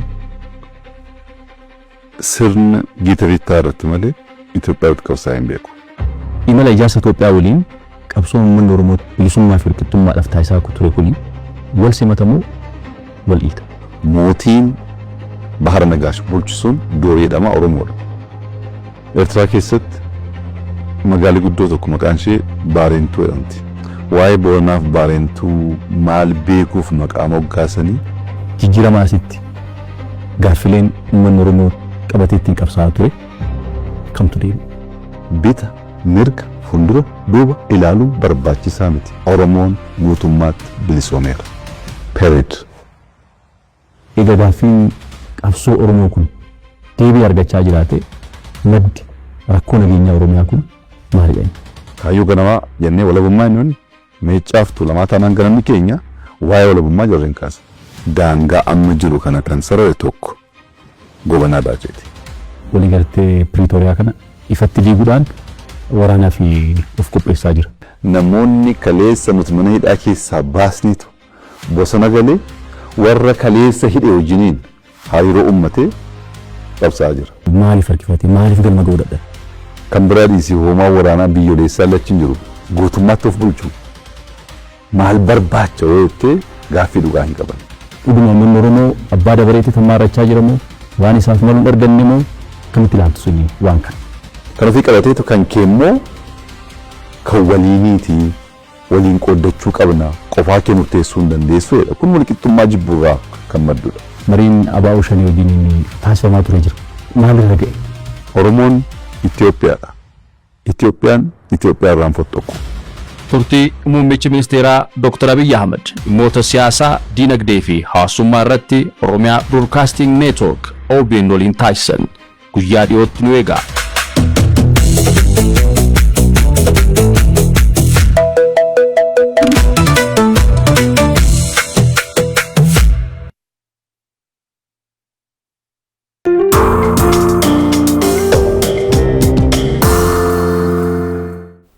ተመልካቾች የኤንቢሲ ማታን በመከታተል ላይ ትገኛላችሁ። ቀጥለናል። ኢትዮጵያ በዓለም አቀፍ ደረጃ የአየር ንብረት ለውጥን ለመቋቋም የአረንጓዴ አሻራ መርሃ ግብር ከተጀመረበት ጊዜ 48 ቢሊዮን ችግኞች ተተክለዋል። በዘንድሮ መርሃ ግብር ደግሞ 8.5 ቢሊዮን ችግኞችን ለመትከል ታቅዶ ወደ ተግባር ተገብቷል። ትላንት በተካሄደው ዘመቻ በአንድ ጀንበር ከ805 ሚሊዮን በላይ ችግኞች በመትከል ሀገሪቱ በዓለም አቀፍ ደረጃ አዲስ አፈጻጸም ማስመዝገብ ችላለች። ይህ 7 ዓመታትን ያስቆጠረ ስኬት በሀገር ውስጥ ሳይወሰን ለአፍሪካ ተምሳሌት መሆን ችሏል። ኢየሩሳሌም ፈለቀ ዝርዝር አላት። ኢትዮጵያ በዓለም አቀፍ ደረጃ የአየር ንብረት ለውጥን ለመቋቋም የበረሃነት መስፋፋትን ለማቆምና አረንጓዴ ኢኮኖሚን ለመገንባት በግንባር ቀደምትነት ከሚያስጠሯት ሀገራዊ ኩነቶች መካከል የአረንጓዴ አሻራ መርሃ ግብር ዋነኛው ነው። በጠቅላይ ሚኒስትር አብይ አህመድ አነሳሽነት በ2011 ዓ.ም የተጀመረው ይህ ንቅናቄ 7ኛ ዓመቱን ያስቆጠረ ሲሆን ከሀገር ውስጥ አልፎ ለዓለም አቀፍ ማህበረሰብ በተለይም ለአፍሪካ ትልቅ መነሳሳትን ፈጥሯል። የአረንጓዴ አሻራ መርሃ ግብር ከተጀመረበት ጊዜ አንስቶ እስካሁን በሀገር አቀፍ ደረጃ 48 ቢሊዮን ችግኞች የተተከሉ ሲሆን በዘንድሮ የ2018 ዓ.ም መርሃ ግብር ደግሞ 8 ቢሊዮን ችግኞችን ለመትከል ታቅዶ ወደ ተግባር ተገብቷል። ትላንት ሐምሌ 27 ቀን 2018 ዓ.ም በተካሄደው ዘመቻ በአንድ ጀንበር ከ800 ሚሊዮን በላይ ችግኞችን በመትከል ሀገሪቱ በዓለም አቀፍ ደረጃ አዲስ አፈጻጸም ማስመዝገብ ችላለች። ይህ 7 ዓመታትን ያስቆጠረ ስኬት በሀገር ውስጥ ሳይወሰን ለአፍሪካ ተምሳሌት መሆን ችሏል። ኢትዮጵያ የአረንጓዴ ወንድማማችነት መርሃ ግብርን በመቅረጽ በርካታ ሚሊዮን ችግኞችን ለአጎራባች ሀገራት እንደ ጅቡቲ፣ ሶማሊያ፣ ኬንያ፣ ሱዳንና ደቡብ ሱዳን በማበርከት ድንበር ተሻጋሪ የቀጠናውን የስነ ምህዳር ጥበቃ አጠናክራለች። ይህ አህጉራዊ መነሳሳት በበርካታ የአፍሪካ መሪዎች ዘንድ ከፍተኛ አድናቆትን አትርፏል። በኢትዮጵያ የናሚቢያ አምባሳደር መባፔ ሙቫንጓ ኢትዮጵያ የአካባቢ ጥበቃዋን ወደ ተጨባጭ ተግባር በመቀየር ለአህጉሩ ትልቅ አርያ መሆኗን ገልጸዋል። አምባሳደሩ ሲናገሩ የምንቆርጠውን ዛፍ መልሰን መተካት አለብን። ናሚቢያ ከኢትዮጵያ የተግባር እንቅስቃሴ በርካታ ተሞክሮዎችን እየወሰደች ትገኛለች ብለዋል። በተመሳሳይ መልኩ የተባበሩት መንግስታት ድርጅትና የአፍሪካ ህብረት የባለሙያዎች ቡድን መርሃ ግብሩ ለአፍሪካ ህብረት አጀንዳ 2063 ስኬት ትልቅ ተስፋ መሆኑን መስክረዋል። በተጨማሪም የኢትዮጵያ አረንጓዴ አሻራ በሳህል ቀጠና የበረሃማነት መስፋፋትን ለመክታት ለተጀመረው አህጉራዊው ታላቁ አረንጓዴ ግንብ ፕሮጀክት ትልቅ አቅም መሆኑን ጠቁመዋል። ኢትዮጵያ ይህንን የአረንጓዴ አሻራ ስኬቷን ወደ ካርበን ገበያ ለመቀየር የሚያስችላትን የካርበን ገበያ ስትራቴጂ በመተግበር ላይ ትገኛለች። በዘመናዊው የቴክኖሎጂ አሰራሮች የተተከሉ ችግኞችን ህያውነትና የካርቦን ክምችት ለመለካት የሚያስችል የመለኪያ ሪፖርት አቀራረብና ማረጋገጫ ስርዓት በመዘርጋት ሀገሪቱ በአፍሪካ የካርበን ገበያ ተፎካካሪና ህግ አውጪ እንድትሆን የሚያስችላትን መንገድ እየከፈተ ይገኛል። ዓለም አቀፉ የካርበን ፈንድ በዚህ ረገድ ለተሰሩ ስራዎች የእውቅና ሰርተፊኬትን ለኢትዮጵያ መስጠቱም የሚታወስ ነው። ባለፉት 7 ዓመታት በተካሄደው የአረንጓዴ አሻራ መርሃ ግብር አፍሪካውያን ተፈጥሮንና አካባቢያቸውን በራሳቸው አቅምና በህዝብ ንቅናቄ መገንባት እንደሚችሉ ያሳየ ህያው አህጉራዊ አርአያና የዲፕሎማሲ የበላይነትን ያስገኘ ታሪካዊ ስኬት ሆኖ እንደሚቀጥል ይታመናል። ከፍተኛ ወጪ የሚጠይቁ የሕክምና አገልግሎቶችን በሀገር ውስጥ ለማካሄድ ትኩረት ተሰጥቶ የተሰራ መሆኑ ተገለጸ። የጤና ባለሙያ አቅም በማጎልበትና የሕክምና ተቋማትን በማሳደግ ረገድ ከመንግስት በተጨማሪ የግል ሕክምና ተቋማት ትኩረት ማድረጋቸውም ጠቁሟል። ሜዲፋንታውን ዝርዝር አላት። በከፍተኛ ሁኔታ የተስፋፋ የሚገኘውና በይበልጥ ህጻናትን የሚያጠቃው የልብ ህመም የበርካቶችን ህይወት እየቀጠፈ ይገኛል። በመሆኑም ለጉዳዩ ትኩረት ሊሰጠው እንደሚገባ ተገልጿል። ኢትዮ ኢስታንቡል አጠቃላይ ሆስፒታል ከ2015 ዓ.ም ጀምሮ ለተከታታይ 3 ዓመታት በህክምናው ዘርፍ አገልግሎት በመስጠት እንዲሁም ለህክምና ከሀገር ውጭ የሚጓዙ ታካሚዎችን ቁጥር በመቀነስ እዚሁ ህክምናውን እንዲያገኙ በመስራት ላይ ቆይቷል። በቅርቡ የተጀመረውን ኢንተርናሽናል ካርዲዮሎጂ የልብ የተለያዩ ውስብስብ ችግሮችን ያለቀዶ ህክምና በደም ስሮች በሚሰጥ የህክምና አይነት በቋሚነት በሀገር ውስጥ ባለሙያዎች እየሰጠ እንደሚገኝም ገልጿል። ላለፉት 2 ዓመታት 500 ለሚሆኑ የተለያየ አይነት የልብ ህመም ደረጃ ላይ ለሚገኙ የልብ ታካሚዎችን ማከም መቻሉን እንዲሁም ከዚህ ቀደም በሀገራችን እንዲህ አይነቱ ህክምና በተለያዩ ምክንያቶች ሳይሰጡ መቆየታቸውንና አሁን በተሻለ መልኩ ህክምናው እየተሰጠ እንደሚገኝ በኢትዮ ኢስታንቡል አጠቃላይ ሆስፒታል ሜዲካል ዳይሬክተር ዶክተር ስዩም ካሳ ተናግረዋል። በሙያው የሰለጠኑ ባለሙያዎች በፊት አልነበረም። ሁለተኛ ደግሞ አላቂ ማቴሪያሎች ናቸው። በጣም ኤክስፔንሲቭ ናቸው። እነዚህ ሰፕላዮቹ ማቴሪያሎቹ በጣም በቀላሉ ማይገኙ ናቸው። ያን የዛ አቅርቦት በአብዛኛው ጊዜ የለም። በግለሰቦች ግል ካምፓኒዎች ምናምኖች የሚያመጡት ነው እና ያ ችግር ነው የነበረውና ካትላብ የሚሉት ያለዛ ማሽን የሚያስፈልገው ምናምን ብዙ ጊዜ አልነበረም። በቅርብ ጊዜ ነው የገባው። በአለም ላይ ይሄ ነገር ከተጀመረ ምናልባት 10 ዓመት ምናምን አካባቢ ቢሆን ነው። ስለዚህ አዲስ ቴክኖሎጂ ያመጣው የህክምና አይነት ነው።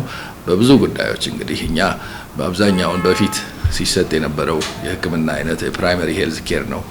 አሁን ባለው ሚኒስትሪ ኦፍ ሄልዝ ነው ተርሸሪ ሄልዝ ኬር ኢንክሉድ ያደረገው ዛሬ ተሰርቶላቸው ዛሬውኑ ወደ ቤታቸው የሚሄዱ አሉ።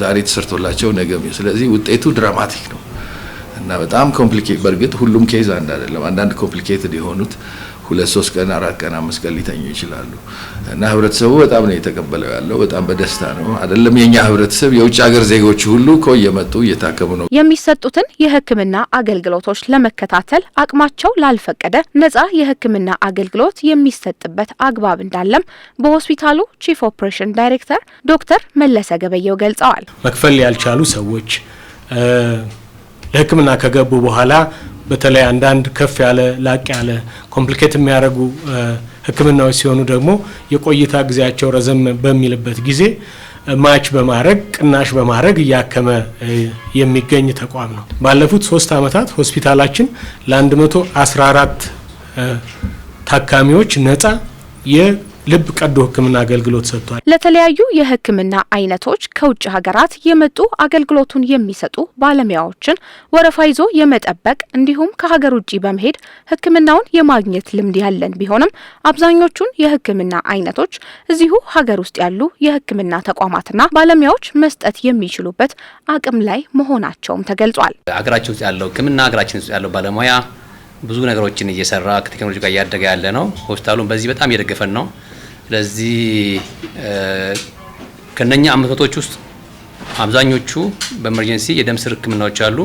የተወሰኑት ደግሞ የልብ ቫልቭ ጥበት ያላቸው በድሮ ጊዜ በሰርጀሪ የሚሰራውን አሁን ግን ያለ ሰርጀሪ በልብ ቱቦ ማስገባት የማስፋት ስራ የእርጉዞች ላይ ከነኚህ ውስጥ ወደ 10 የሚሆኑ እርጉዞች ሳያውቁት የልብ ችግር እንዳለባቸው ሳያውቁት እርግዝና ተፈጥሮ የሰራናቸው ቫልቮቶሚ ወይም የልብ ቫልቭ ጥበትን የሰራናቸው አሉ። እነዚህ ሰዎች እርግዝናው ቢቀጥል እናትየዋ ከባድ አደጋ ውስጥ ትገባለች ወይ ደግሞ ጽንሱ መቋረጥ አለበት።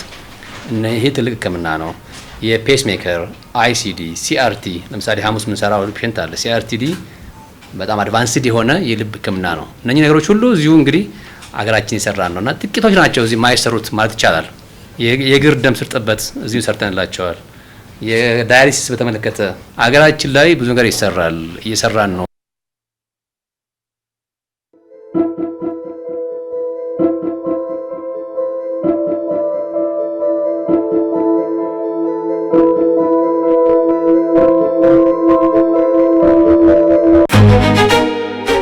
ወይኔ የአክስቴ ልጅ ግራጁዌሽን ለካ ዛሬ ነው። ነግሬሃለሁ የልጄ ምርቃት ትቀርና እንጣላለን። ደግሞ እኮ ማሬ ቀጥራኛለች። ዛሬ ቆንጆ ጨዋታ ነው ያለኝ። እስካገኘው ቸኩያለሁ። ምንድነው የሚሻለኝ? መደወል ብቻ ነው አንድ ያለኝ አማራጭ።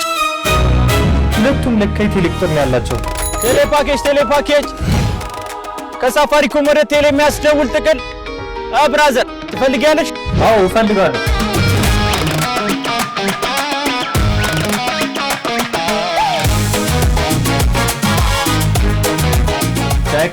ተከስቻለሁ አክስቴ። እስቲ ላውድ ስፒከር ላይ አድርጊ እንኳን ደስ አለ ልበለው። ሳፋሪኮም የቴሌ ጥቅል በየትኛውም ሰዓትና ቦታ ሳንገደብ በሳምንታዊ የ120 ደቂቃ ጥቅል በ30 ብር ብቻ በመግዛት ከሳፋሪኮም 07 ወደ ቴሌ 09 እንደ ልብ እንደዋል። ኮከብ 777 ኮከብ 1 መሰላል ላይ አሁኑኑ ይደውሉ። ሳፋሪኮም ኢትዮጵያ በአብሮነት ወደፊት።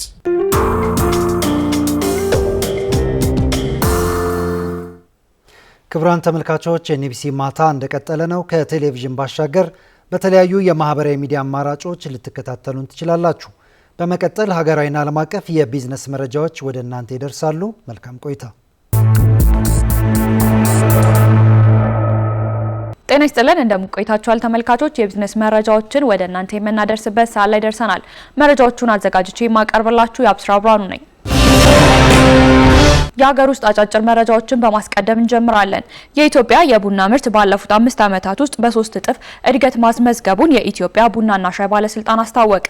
የባለስልጣኑ ዋና ዳይሬክተር አዱኛ ደበላ እንደገለጹት በቡና ምርትና ምርታማነት ለተመዘገበው እድገት የአረንጓዴ አሻራ መርሃ ግብር ከፍተኛ ድርሻን አበርክቷል። ከ5 ዓመታት በፊት ዓመታዊ የቡና ምርት 550,000 ሜትሪክ ቶን እንደነበር አስታውሰው በዘንድሮው በ3 እጥፍ አድጎ 1.5 ሚሊዮን ሜትሪክ ቶን ምርት ተገኝቷል ነው ያሉት። የኢትዮጵያ ቡና በባህሪው ለአየር ንብረት ለውጥ ተጋላጭ ነው ያሉት ዋና ዳይሬክተሩ በአረንጓዴ አሻራ የተተከሉ ችግኞች ለቡና ተስማሚ የአየር ሁኔታ መፍጠራቸውንም አስረድተዋል። ከ3 እና 4 ዓመታት በፊት የተተከሉ የቡና ችግኞች ዛሬ ላይ ምርት መስጠት መጀመራቸውን ገልጸው እነዚህ አዳዲስ ቡናዎች የጥራት ደረጃቸው የተሻለ ነው ብለዋል። በዚህ ዓመት ብቻ ከቡና የውጭ ንግድ ከ3 ቢሊዮን ዶላር በላይ የውጭ ምንዛሬ ገቢ እንዲገኝ አረንጓዴ አሻራ ከፍተኛ አስተዋጽኦ ማበርከቱን አንስተዋል። በልዩ ኢኮኖሚ ዞኖችና በኢንዱስትሪ ፓርኮች ውስጥ የሀገር ውስጥ ባለሀብቶች ተሳትፎ 72 በመቶ መድረሱ ተገለጸ። የኢንዱስትሪ ፓርኮች ልማት ኮርፖሬሽን ከኢትዮጵያ ኢንተርፕረነርሺፕ ልማት ኢንስቲትዩት ጋር በተለያዩ የልማት መስኮች በጋራ ለመስራት የሚያስችል የመግባቢያ ስምምነት ተፈራርሟል። ኮርፖሬሽኑ በሚያስተዳድራቸው ልዩ የኢኮኖሚ ዞኖችና ኢንዱስትሪ ፓርኮች ውስጥ የሀገር ውስጥ ባለሀብቶችን፣ ስራ ፈጣሪዎችንና አነስተኛና መካከለኛ አምራቾችን ለማበረታታት የተለያዩ ተግባራትን እየከወነ እንደሚገኝ የኮርፖሬሽኑ ኦፕሬሽንና የፓርክ አስተዳደር ምክትል ስራ አስፈጻሚ ፍጹም ከተማ ገልጸዋል። በዚህም የሀገር ውስጥ ባለሀብቶች ተሳትፎ 72 በመቶ መድረሱን አመላክተዋል። የተፈረመው የመግባቢያ ስምምነት ኮርፖሬሽኑ የስራ ዕድል ፈጠራን ለማፍጠን አዳዲስ የንግድ ሀሳቦችን ለመደገፍና አነስተኛና መካከለኛ ኢንተርፕራይዞች ለሀገር ኢኮኖሚ የሚያበረክቱትን አስተዋጽኦ ለማሳደግ እየተከወነ ያለውን ስራ ይበልጥ እንደሚያጠናክር ገልጸዋል።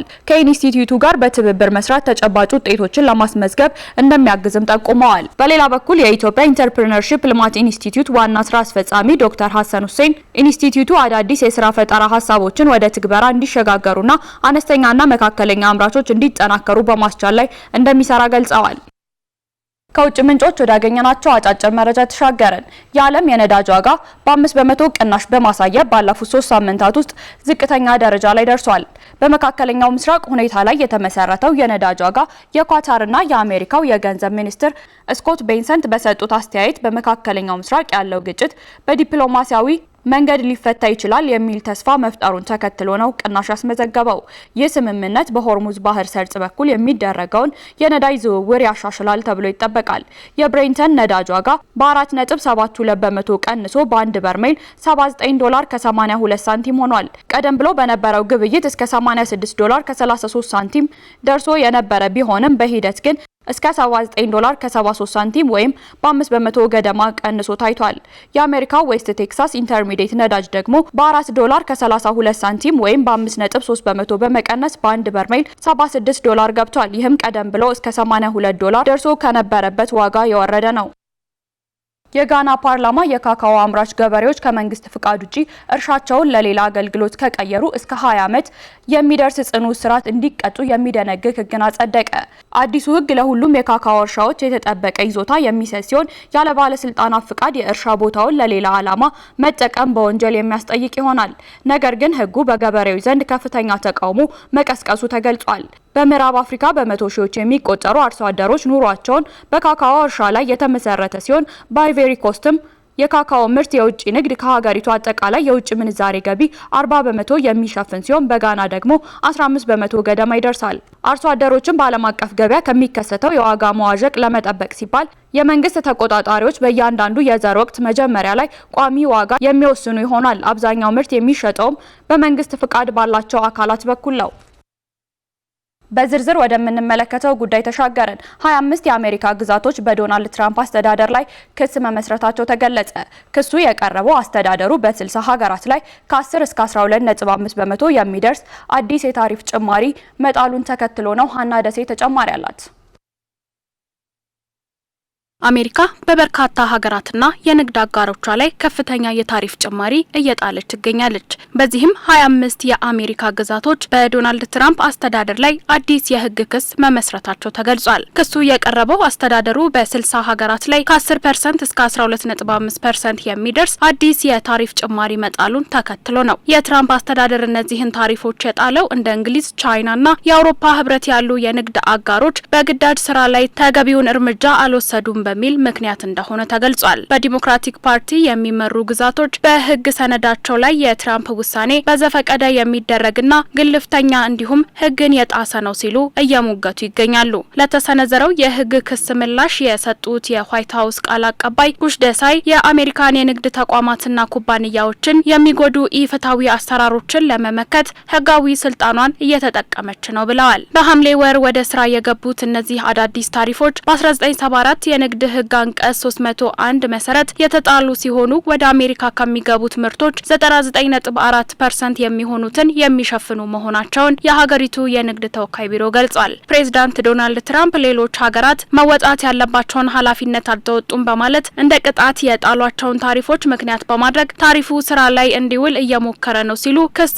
አቅራቢ ግዛቶች ቅሬታቸውን እያቀረቡ ይገኛሉ። የኒውዮርክ አስተዳደርና የኦሪገን ጠቅላይ አቃቤ ህግ ታሪፎቹ በውጭ ሀገራት ላይ ሳይሆን በትጉ የአሜሪካ ቤተሰቦችና በሀገር ውስጥ ቢዝነሶች ላይ የተጣሉ ተጨማሪ ታክሶች ናቸው ሲሉ ተችተዋል። የውጭ ሀገራትን በውሳኔው ላይ ቅሬታቸውን የገለጹ ሲሆን የብራዚልና የጃፓን መንግስታት ታሪፎቹ ያልተገቡ ናቸው ብለዋል። የቻይና የውጭ ጉዳይ ሚኒስቴር ቃል አቀባይ በበኩላቸው ታሪፎቹ ለፖለቲካዊ ሴራ የተፈጠሩ ሰበቦች ናቸው ያሉ ሲሆን በሲንጋፖር ብሔራዊ ዩኒቨርሲቲ የንግድ መምህራንም የታሪፍ ውሳኔውን የሚደግፍ በቂ ማስረጃ የለም ሲሉ አስተያየታቸውን እየሰጡ ይገኛሉ።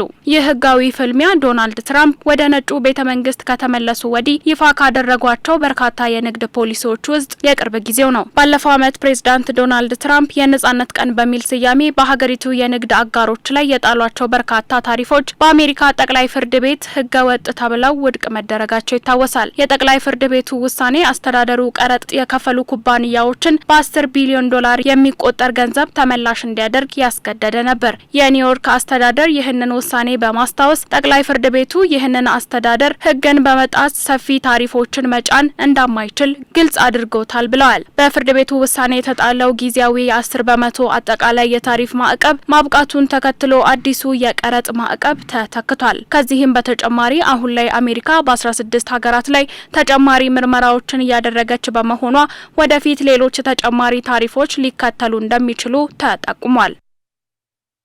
ለሰዓቱ ያዝናቸው የቢዝነስ መረጃዎች እነዚህን ይመስሉ ነበር። የአብስራ ብርሃኑ መረጃዎቹን ወደ እናንተ በማድረስ አብሬያችሁ ቆየሁ። መልካም ቆይ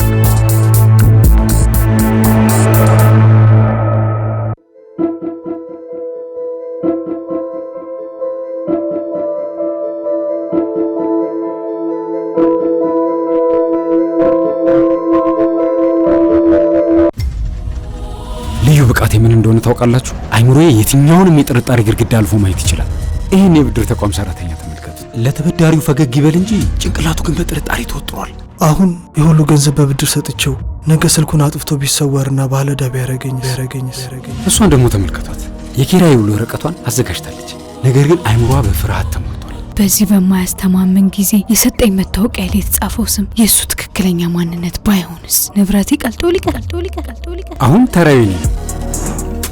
ብዙዎቹ ፎርጅድ መታወቂያዎች፣ ሐሰተኛ የውል ወረቀቶችና አደገኛ ማጭበርበሮች የሚፈጠሩት ፋይዳ ባለመጠቀማችን እንደሆነ ጠንቅቄ ያውቃል። በፋይዳ መታወቂያሽ ሁሉ ነገር አሁን ያልቅልሻል። የፋይዳ ተለዋጭ ቁጥርሽን ነገር ዘመናዊ የጣት አሻራና የፎቶ አማራጮችን በመጠቀም የግለሰቦች ትክክለኛ ማንነት እዚያው ባሉበት በማረጋገጥ ማህበረሰቡንና የተለያዩ የግልና የመንግስት አገልግሎት ሰጪዎችን በአንድ አስተማማኝ የህግ ዋስትና ማስተሳሰር ተችሏል። ፋይዳ ለኢትዮጵያ።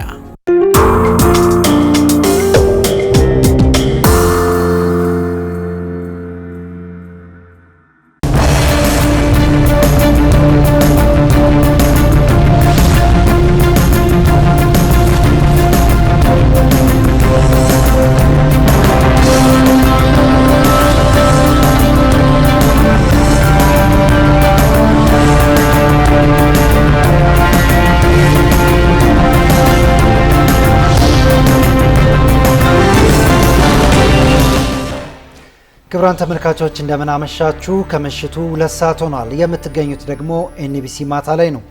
በርካታ ሀገራዊና ዓለም አቀፍ ጉዳዮች በቀጥታ ስርጭት ወደ እናንተ ይደርሳሉ። የዕለቱን አጫጭር የሀገር ውስጥ መረጃዎች እናጋራችሁ። የአረንጓዴ አሻራ መርሃ ግብር ኢትዮጵያውያን ቃልን በተግባር መቀየር እንደሚችሉ ያረጋገጡበት ነው ተባለ። ኢትዮጵያ ከራሷ አልፋ ለመላው አፍሪካ ታላቅ ምሳሌ መሆን መቻሏን ጠቅላይ ሚኒስትር አብይ አህመድ ተናግረዋል።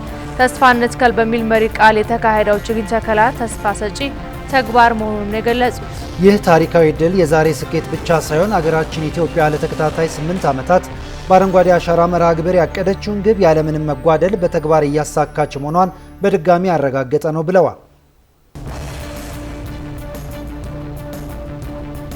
ኢትዮጵያ በአንድ ጀንበር 805 ሚሊዮን ችግኞችን በመትከል እቅዷን ማሳካቷን ዓለም አቀፍ መገናኛ ብዙሃን ዘግበዋል።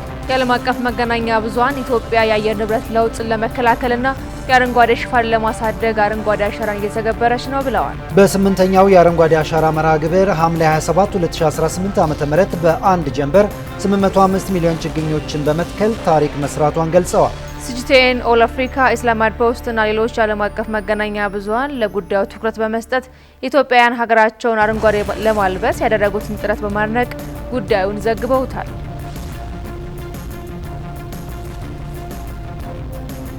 የኢትዮጵያ የኒውክሌር ኃይል ኤሌክትሪክ ማመንጨት ለመጠቀም በያዘችው እቅድ መሰረት ዓለም አቀፍ የቁጥጥርና የሕግ ማዕቀፏን እያጠናከረች መሆኑን የኢትዮጵያ ቴክኖሎጂ ባለስልጣን ገለጸ።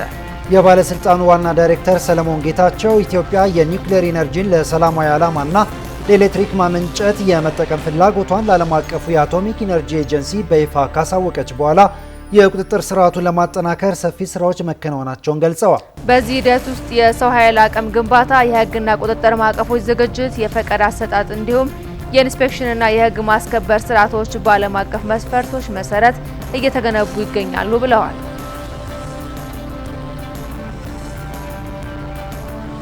የመሶብ አንድ ማዕከል አገልግሎት ቀደም ሲል በአገልግሎት አሰጣጥ የነበሩ ስብራቶችን የሚጠግን ተግባር መሆኑን የቤንሻንጉል ጉሙዝ ክልል ርዕሰ መስተዳድር አሻድሊ ሀሰን ገለጹ።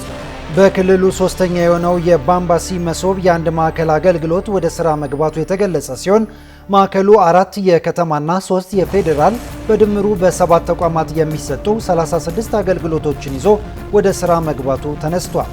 ርዕሰ መስተዳድር አሻድሊ ሀሰን ማዕከሉን መርቀው በከፈቱበት ወቅት መንግስት በመሶብ አንድ ማዕከል አገልግሎት ቀደም ሲል በአገልግሎት አሰጣጥ የነበሩ ስብራቶችን የሚጠግን ተግባር እየከወነ መሆኑን ተናግረዋል።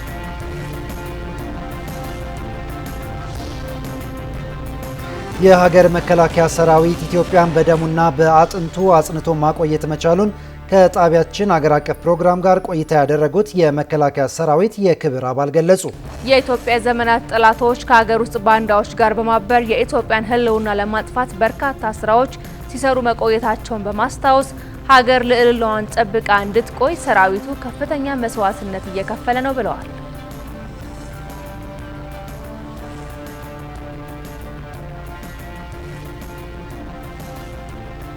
ከውጭ በአሜሪካ ዋሽንግተን ግዛት የተከሰተው ሰደድ እሳት ከ65000 በላይ ሰዎችን ከመኖሪያ ቀያቸው ማፈናቀሉ ተገለጸ። የአሜሪካ ቀይ መስቀል በአደጋው ምክንያት 65000 የሚደርሱ ሰዎች ከአካባቢያቸው ለመልቀቅ መገደዳቸውን ገልጿል። በስፖካን ካውንቲ ከ700 በላይ ቤቶች መውደማቸውን አመላክቷል። በስፖካንና በስቲቨንስ አካባቢዎች የተከሰተው ሰደድ እሳት 3248 ሄክታር ማውደሙ የተገለጸ ሲሆን አደጋውን ለመቆጣጠር አስቸጋሪ መሆኑን አልጀዚራ ዘግቧል። በማህበራዊ ሚዲያ የተጋሩ ሐሰተኛ መረጃዎች በስፔን ላይ የፍልሰት ቀውስ እንዲነሳ ማድረጋቸው ተገለጸ። የስፔን ግዛት የሆነችው ሴኡታ ድንበርን ጥሰው ለመግባት ሙከራ ካደረጉ ስደተኞች የ72 ሰዎች ሕይወት ማለፉን ዓለም አቀፍ መገናኛ ብዙሃን ዘግበዋል። አደጋው በስፔን ላይ ከፍተኛ ጫና የፈጠረ ሲሆን ከአውሮፓ ሕብረት ጭምር የዲፕሎማሲ ጫና ውስጥ አስገብቷታል። የስፔን ድንበር ተከፍቷል የሚሉ መረጃዎች በከፍተኛ መጠን በማህበራዊ ሚዲያ መጋራታቸው በሺዎች የሚቆጠሩ የሞሮኮ ዜጎች ወደ ሴኡታ እንዲፈልሱ ማድረጋቸውም ተገልጿል።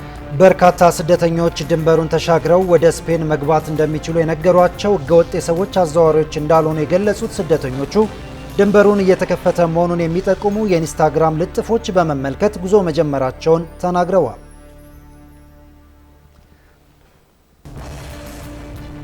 በአሜሪካ ሚቺጋን ግዛት የተደረገ ያለው የዲሞክራቲክ ሴኔት የመጀመሪያ ደረጃ ምርጫ በአሜሪካ የፖለቲካ መድረክ ከፍተኛ ትኩረት መሳቡ ተነገረ።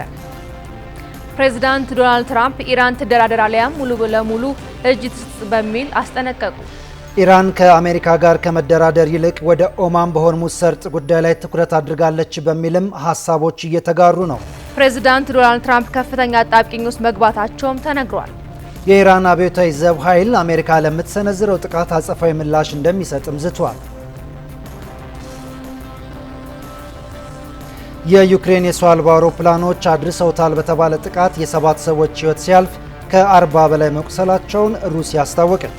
በአንጻሩ የዩክሬን መንግስት ድሮኑ የወደቀው አቅጣጫውን ስቶ ነው በሚል ማስተባበያ ሰጥቷል። በሌላ በኩል በዩናይትድ ኪንግደም የዩክሬን አምባሳደር ሀገራቸው የኔቶ አባል እንደማትሆን ተናግረዋል። የሩሲያ መከላከያ ሚኒስቴር በሞስኮና ሌኒንግራድ ግዛቶች የተተኮሱ 320 የዩክሬን ድሮኖች ማክሸፉንም አስታውቋል።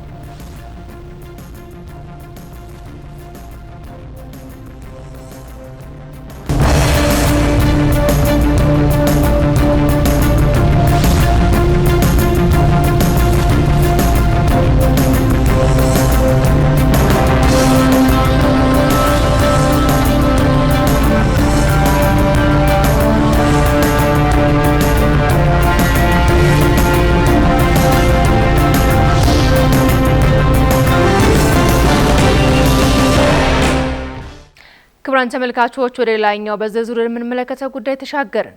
ለህፃናት የመጀመሪያው የተፈጥሮ ክትባት የሆነው የእናት ጡት ወተት ማጥባት ባህል ለማድረግ የተቀናጀ ጥረት እንደሚያስፈልግ የጤና ሚኒስቴር አስታወቀ። በዓለም አቀፍ ደረጃ ለ35ኛ በኢትዮጵያ ደግሞ ለ18ኛ ጊዜ የሚከበረው የጡት ማጥባት ሳምንት ጡት ማጥባት ለዘላቂ የህይወት ጅማሮ ውጤታማ ተግባራትን እናጠናክር በሚል መሪ ቃል በሀገር አቀፍ ደረጃ መከበር ጀምሯል። ናሆም ዮሐንስ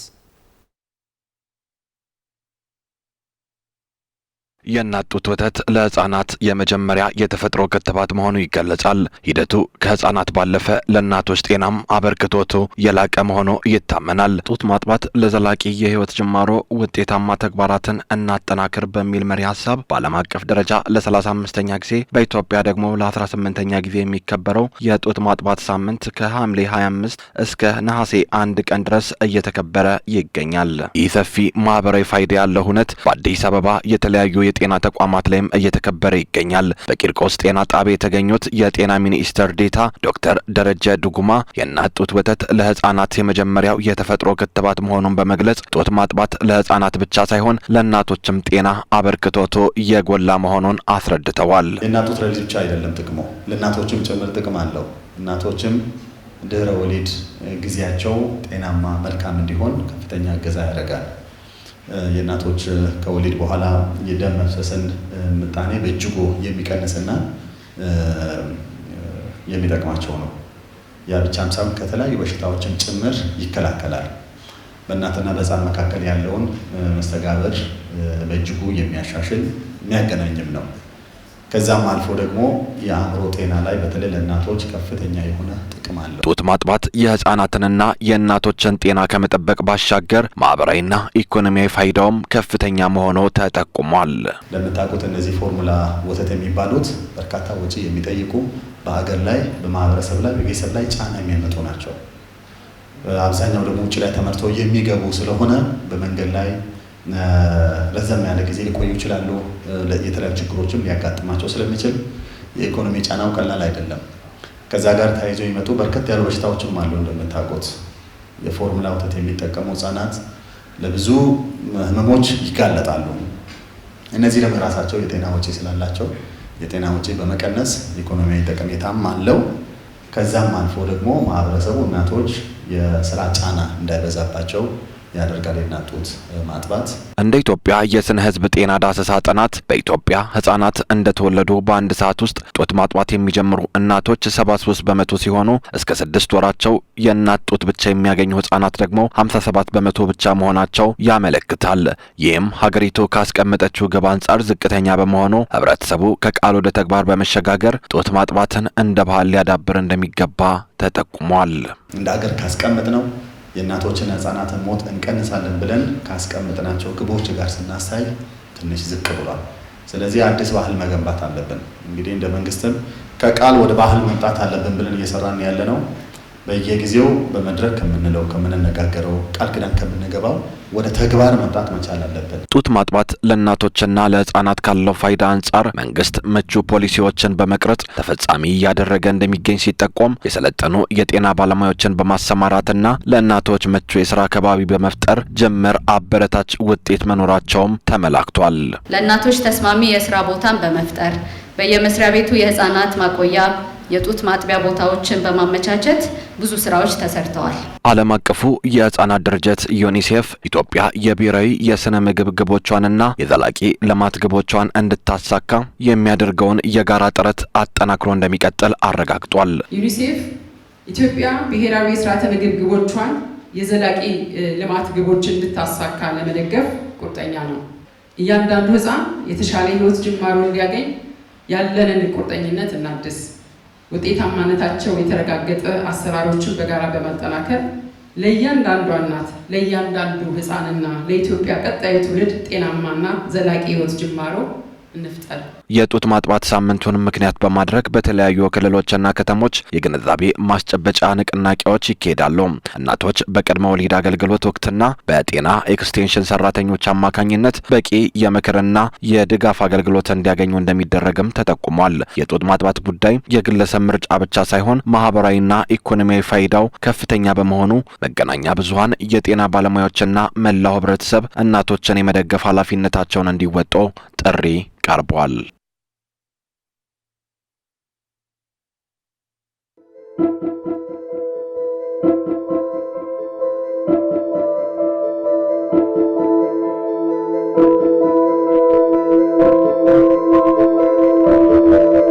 በረከሚዩ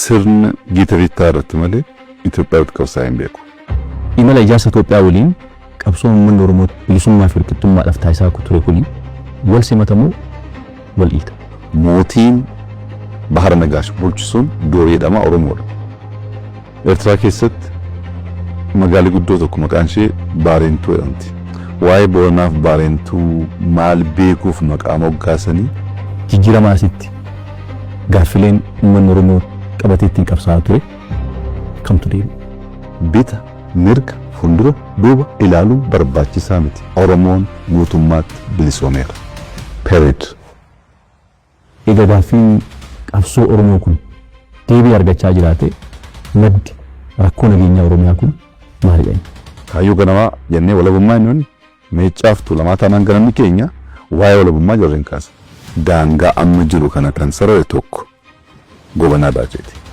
ወሊገርቴ ፕሪቶሪያ ከነ ኢፈት ዲጉዳን ወራና ፊ ኦፍኮፔሳ ጅራ ነሞኒ ከሌሰ ኑትመነ ሂዳ ኬሳ ባስኒቱ ቦሰነ ገሌ ወረ ከሌሰ ሂዴ ወጅኒን ሃይሮ ኡመቴ ቀብሳ ጅራ ማሊ ፈርኪፈቲ ማሊ ፍገል መገውደደ ከምብራዲ ሲሆማ ወራና ቢዮሌ ሳለችን ጅሩ ጎቱማ ተፍ ቡልቹ ማል በርባቸው እቴ ጋፊ ዱጋ ይቀበል ኡዱማ ምን ኖርሞ አባ ደበሬቲ ተማራቻ ጅረሞ ዋኒ ሳፍ መሉ ደርገንሞ ከምትላንት ሱኒ ዋንካ ከነፊ ቀለቴቱ ከንኬሞ ከወሊኒቲ ወሊን ቆደቹ ቀብና ቆፋኬ ሙርቴሱ እንደንዴሱ ኩን ወልቂጡማ ጅቡራ ከመዱ መሪን አባው ሸኔ ወዲኒ ታስፈማቱ ረጅር ማል ረገ ኦሮሞን ኢትዮጵያ ኢትዮጵያን ኢትዮጵያ ራንፎቶኩ ቱርቲ ሙምሚchi ministeera Dr. Abiy Ahmed dhimmoota siyaasaa diinagdee fi hawaasummaa irratti Oromiyaa Broadcasting Network OBN waliin taasisan guyyaa dhiyootti nu eegaa.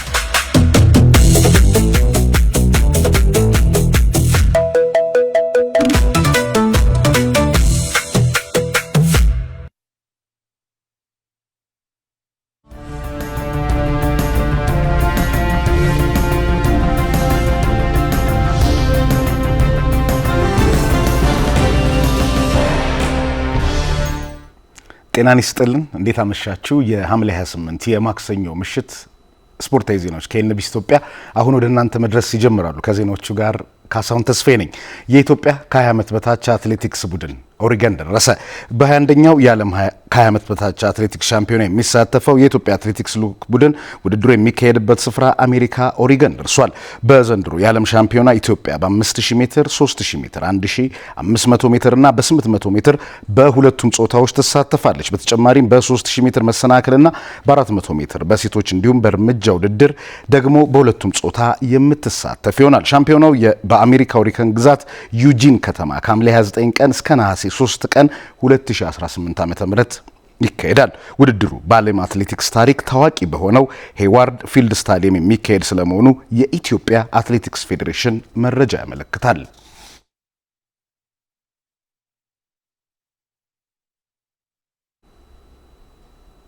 የፊት መስመር አጥቂው ሀብታሙ ታደሰ ለሸገር ከተማ ፈረመ።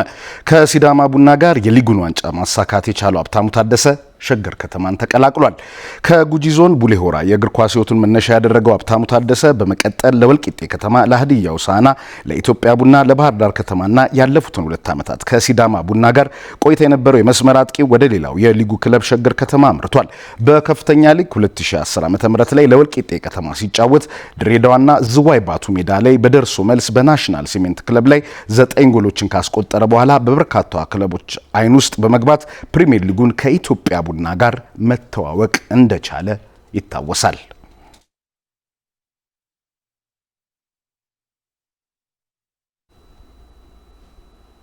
አርቢ ላይፕዚግ የያን ዲያሜንዴ ቁርጥ የመሸጫ ዋጋን ለሪያል ማድሪድ አሳወቀ።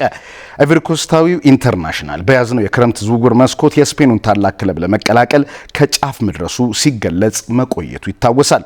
ሎስ ብላንኮቹ የ19 ዓመቱ ተጫዋች በላሊጋው የአዲስ የውድድር ዘመን መክፈቻ መርሃ ግብር በፈረንጆች ነሐሴ 22 ከኤስፓኞል ጋር ለሚኖረው ጨዋታ እንደሚደርስላቸውም ተስፋን ሰንቀዋል። ዲያሜንዴ በላይፕዚግ ቤት እስከ 2030 የሚያቆይ ኮንትራት አለው። እንደዛ አትሌቲክ ዘገባ ላይፕዚግ ተጫዋቹን ከጉዳት ለመጠበቅ ከፕሪሲዝን ጨዋታዎች ውጭ ያደረገው ሲሆን የመሸጫ ዋጋውንም ቀድሞ ከጠየቁት በላይ 130 ሚሊዮን ዩሮ መሆኑን አስታውቀዋል ተብሏል።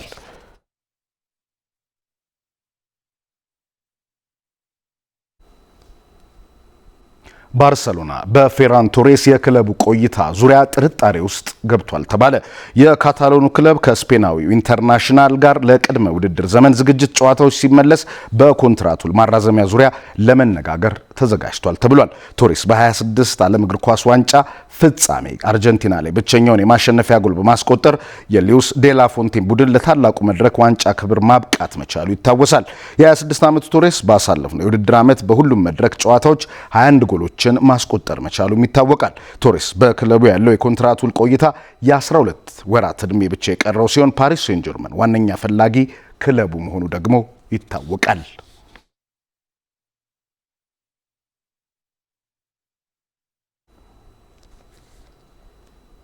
ማርክ አንድሬ ቴር ስቴገን አያክስ አምስተርዳምን ተቀላቀለ። ጀርመናዊው የባርሰሎና ግብ ጠባቂ ማርክ አንድሬ ቴር ስቴገን ለኔዘርላንዱ ክለብ አያክስ አምስተርዳም መፈረሙን ስካይ ስፖርት ዘግቧል። ክለቡ ወደ ከፍታው እንዲመለስ ማድረግ አለብን፣ ይህን ለማሳካትም በጉጉት እጠብቃለሁ ሲል ዝውውሩ ከተጠናቀቀ በኋላ ቴር ስቴገን አስተያየቱን ሰጥቷል። ከባርሰሎና ጋር በርካታ ዋንጫዎችን ያነሳው የ34 ዓመቱ ግብ ጠባቂ በአንድ ዓመት የውሰት ውል ነው ለአያክስ ለመጫወት የተስማማው።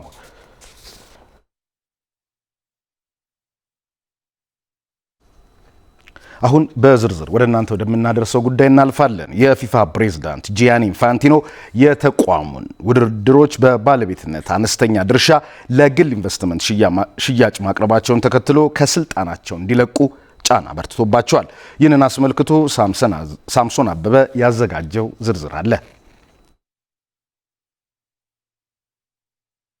የፊፋው ፕሬዝዳንት ጂያኒ ኢንፋንቲኖ ከኃላፊነታቸው እንዲለቁ ጫናው በርትቶባቸዋል። ከዚህ ቀደም በ2015 ሴፕ ብላተር በገዛ ፍቃዳቸው እንደለቀቁት ሁሉ ኢንፋንቲኖም ተመሳሳይ ድርጊት እንዲፈጽሙ ይፈለጋል። ስዊዘርላንዳዊው አሁንም ድጋፍ ያላቸው መሆኑን ተከትሎ ለአራተኛና ለመጨረሻ ጊዜ የፕሬዝዳንታዊ ምርጫ የሚካሄድበት የቀጣይ ዓመት መጋቢት ወር ድረስ በስልጣን መቆየትን አማራጭ ሊያደርጉ ይችላሉ ተብሎ ይጠበቃል። የፊፋ ምክር ቤት ፊፋ ካውንስል አስቸኳይ ስብሰባ በመጥራት ኢንፋንቲኖን ከስልጣን እንዲወርዱ ለማድረግም ሊሞክር ይችላል። እንዲህ ያለው ስብሰባ ሊጠራ የሚችለው ከ37ቱ የፊፋ ምክር ቤት አባላት 19ኙ ጥያቄውን ሲያቀርቡ ነው። ዩኤፋ 9፣ ኤዥያ 7፣ ኮንካካፍ 5፣ ካፍ 6፣ ኮሚቦል 5 እና ኦሺኒያ 3 አባላት አሏቸው። ምክር ቤቱ በኢንፋንቲኖና በዋና ጸሐፊው ማቲያስ ግራፈርሰርም ይሟላል። ቢቢሲ ስፖርት እንደዘገበው 19ኙን ድምጽ ማግኘት ይቻል ይሆን ወይ የሚል ጥርጣሬ አለ። 19ኙ ድምጽ ከተገኘ በ2 ሳምንታት ጊዜ ውስጥ መካሄድ አለበት። የፊፋ ምክር ቤትም ኢንፋንቲኖ ስልጣናቸውን እንዲለቁ ሊጠይቅ ይችላል። ስዊዘርላንዳዊን ለመቀበል ፈቃደኛ ላይሆኑ ይችላሉም ተብሎ ተገምቷል። ይሁን እንጂ እርምጃ በኢንፋንቲኖ ላይ ተጨማሪ ጫና ሊፈጥር እንደሚችልም ተገምቷል። ቀጣዩ እርምጃ የሚሆነው የ211 የፊፋ አባል ሀገራት ልዩ ጠቅላላ ጉባኤ ነው። ይህ ጉባኤ ሊጠራ የሚችለው ከ5 ድርሻ ወይም 43 ማህበራት እንዲህ አይነት ጥያቄ በጽሁፍ ሲያቀርቡ ነው። ስለዚህ 55 ሀገራት ያሉት ዩኤፋ ሲፈልግ ልዩ ጠቅላላ ጉባኤውን ማስጀመር ይችላል። ይህ ሂደት ከተጀመረበት ጊዜ ጀምሮ ቢያንስ 2 ምናልባትም 3 ወራት ሊወስድ ይችላል። በተጨማሪም ውጤታማ መሆን ስለመቻሉ ማስተማመኛ የለም። በተግባር ሲታይ ሌላ እጩ ሳይኖር የሚካሄድ የምርጫ ሂደት ሊሆን ይችላል። ምክንያቱም ያለ መተማመኛ ድምጽ ወይም ቮት ኦፍ ኖ ኮንፊደንስ ለማሳለፍ 106 ድምጾች ያስፈልጋሉ። ዩኤፋ 56፣ አፍሪካ 54፣ ኢሲያ 46፣ ኮንካካፍ 35፣ ኦሺኒያ እና ኮሚቦል 11 አላቸው። አፍሪካ፣ ኮሚቦል እና ኦሺኒያ የኢንፋንቲኖን እቅድ አልነቀፉም። ይህንን ተከትሎ ዩኤፋ 106 ድምጽ ማግኘት ማግኘት ይችላል የሚለው ትልቁ ጥያቄ ነው። በአጠቃላይ 136 ሀገራት የኢንቨስትመንት እቅዱን በይፋ ውድቅ አድርገዋል። ነገር ግን አንድን ሀሳብ ውድቅ ለማድረግ ድምጽ መስጠት ኢንፋንቲኖን ከስልጣን ለማንሳት ድምጽ ከመስጠት ጋር ተመሳሳይ አይደለም። ከነዚህ 136 ሀገራት መካከል ኳታር ቀደም ሲል በይፋ ድጋፏን የሰጠች ሲሆን ሜክሲኮ ከጋራ የኮንካካፍ መግለጫ ራሷን አግልላለች። ይህም በመጋቢት ወር በሚካሄደው ምርጫ ለመወዳደር ብቁ የሆነ እጩ መፈለግን አስፈላጊ ያደርጓል። ኢንፋንቲኖ በ2019ና 2023 ሲመረጡ ተቀናቃኝ አልነበረባቸውም። በቦታው የትኛውም ሰው ሊፎካከራቸው ከፈለገ እጩነትን ለማሳወቅ የተቀመጠው የመጨረሻ ቀነ ገደብ የፈረንጆቹ ህዳር 18 2026 ነው። የዩኤፋና የኢንፋንቲኖ ጠንካራ ተቃዋሚዎች የምርጫውን መንገድ መከተልና ሁሉንም የሚያስማማ መሪ ማግኘት ይኖርባቸዋል። ዩኤፋ በኢንፋንቲኖ ላይ ጠንካራ ተቃውሞን ሲያቀርብ ስለቆየ ከአውሮፓ የሚቀርብ እጩ ዓለም አቀፍ ድጋፍ ለማግኘት ሊቸገር ይችላል። ምክንያቱም ይህ አካሄድ ፊፋን በቁጥጥር ስር ለማዋል የሚደረግ ሙከራ ተደርጎ ይወሰዳል። ስለዚህ መጀመሪያ ላይ ለኢንፋንቲኖ ታማኝ የነበሩ ነገር ግን ድምጻቸውን እንዲቀይሩ ማሳመን የሚችልባቸውን የኮንካካፍ እና ኤዚያ ሀገራት ድጋፍ ማግኘት የሚችል እጩ ያስፈልጋል። ለዚህም ተስማሚ እጩ የኮንካካፍ ፕሬዝዳንት ቪክቶር ሞንታጋሊያኒ ይመስላሉ። ልክ እንደ ኢንፋንቲኖ ሁሉ የአስተዳደር ማሻሻያ እንደሚያደርጉ ቃል በመግባት በ2016 ተመርጠዋል። የቀድሞ የካናዳ እግር ኳስ ፌዴሬሽን ፕሬዝዳንት የነበሩት ሞንታጋሊያኒ የ26 ዓለም እግር ኳስ ዋንጫ የማዘጋጀትና የማከናወን ሂደት ውስጥ ትልቁ ሚና ተጫውተዋል። ከእንግሊዝኛ በተጨማሪ ፈረንሳይኛ፣ ጣሊያንኛና ስፓኒሽ ቋንቋዎችን አቀላጥፎ ይናገራሉ። ሌላው አማራጭ የእስያ እግር ኳስ ፌዴሬሽን ፕሬዝዳንት የሆኑት ሼክ ሳልማን ቢን ኢብራሂም አልካላፊ ናቸው። እንደ አውሮፓውያን አቆጣጠር በ2013 የተመረጡት ሰው ተፎካካሪ ሳይገጥማቸው ለአራተኛ ጊዜ ተመርጠዋል። ሼክ ሳልማን 46 አባላት ያሉት ኮንፌዴሬሽን መሪ ናቸው። ከነዚህ አባላት መካከል ብዙዎቹ በኢንፋንቲኖ እቅድ የሚቀርቡት የገንዘብ መጠኖች ለሀገራት አጠቃላይ እግር ኳስ ወጪ ሲታዩ እጅግ ከፍተኛ መሆናቸውን ይገነዘባሉ። የፓሪስ ሴን ጀርመኑ ፕሬዝዳንትና የአውሮፓ እግር ኳስ ክለቦች ማህበር ሊቀመንበር የሆኑት ኳታሬ ለዚህ ቦታ የመመረጥ እድላቸው ጠባብ ይመስላል። አልካላፊ ስፖርቱን ለመበታተን አደጋ ላይ ጥሎት የነበረውና ውድቅ የሆነውን የአውሮፓ ሱፐር ሊግ ክስተትን ተከትሎ የአውሮፓን እግር ኳስ በድጋሚ በማቀራረብ ረገድ ከፍተኛ ሚና ተጫውተዋል። በንድፈ ሀሳብ ደረጃ ይህ ኳታሬ ለኢንፋንቲኖ ጠንካራ ተፎካካሪ ሊሆን ይችላል። ነገር ግን ይህንን ኃላፊነት ለመረከብ ፍላጎት ያለው አይመስልም። በተጨማሪም ኳታር ለኢንፋንቲኖ የምታሳየው ድጋፍ እንደ እንቅፋት ሊቆጠር ይችላል። በቀጣይ ኢንፋንቲኖ የፊፋ ፕሬዝዳንትነታቸውን ማስቀጠል ይችላሉ የሚለው አጓጊ ጥያቄ ነው። ከኤንቢሲ ኢትዮጵያ የማክሰኞ ምሽት ስፖርታዊ ዜናዎች እኒን ይመስሉ ነበር። ከዜናዎቹ ጋር ካሳሁን ተስፋዬ ነበርኩኝ። መልካም ምሽት።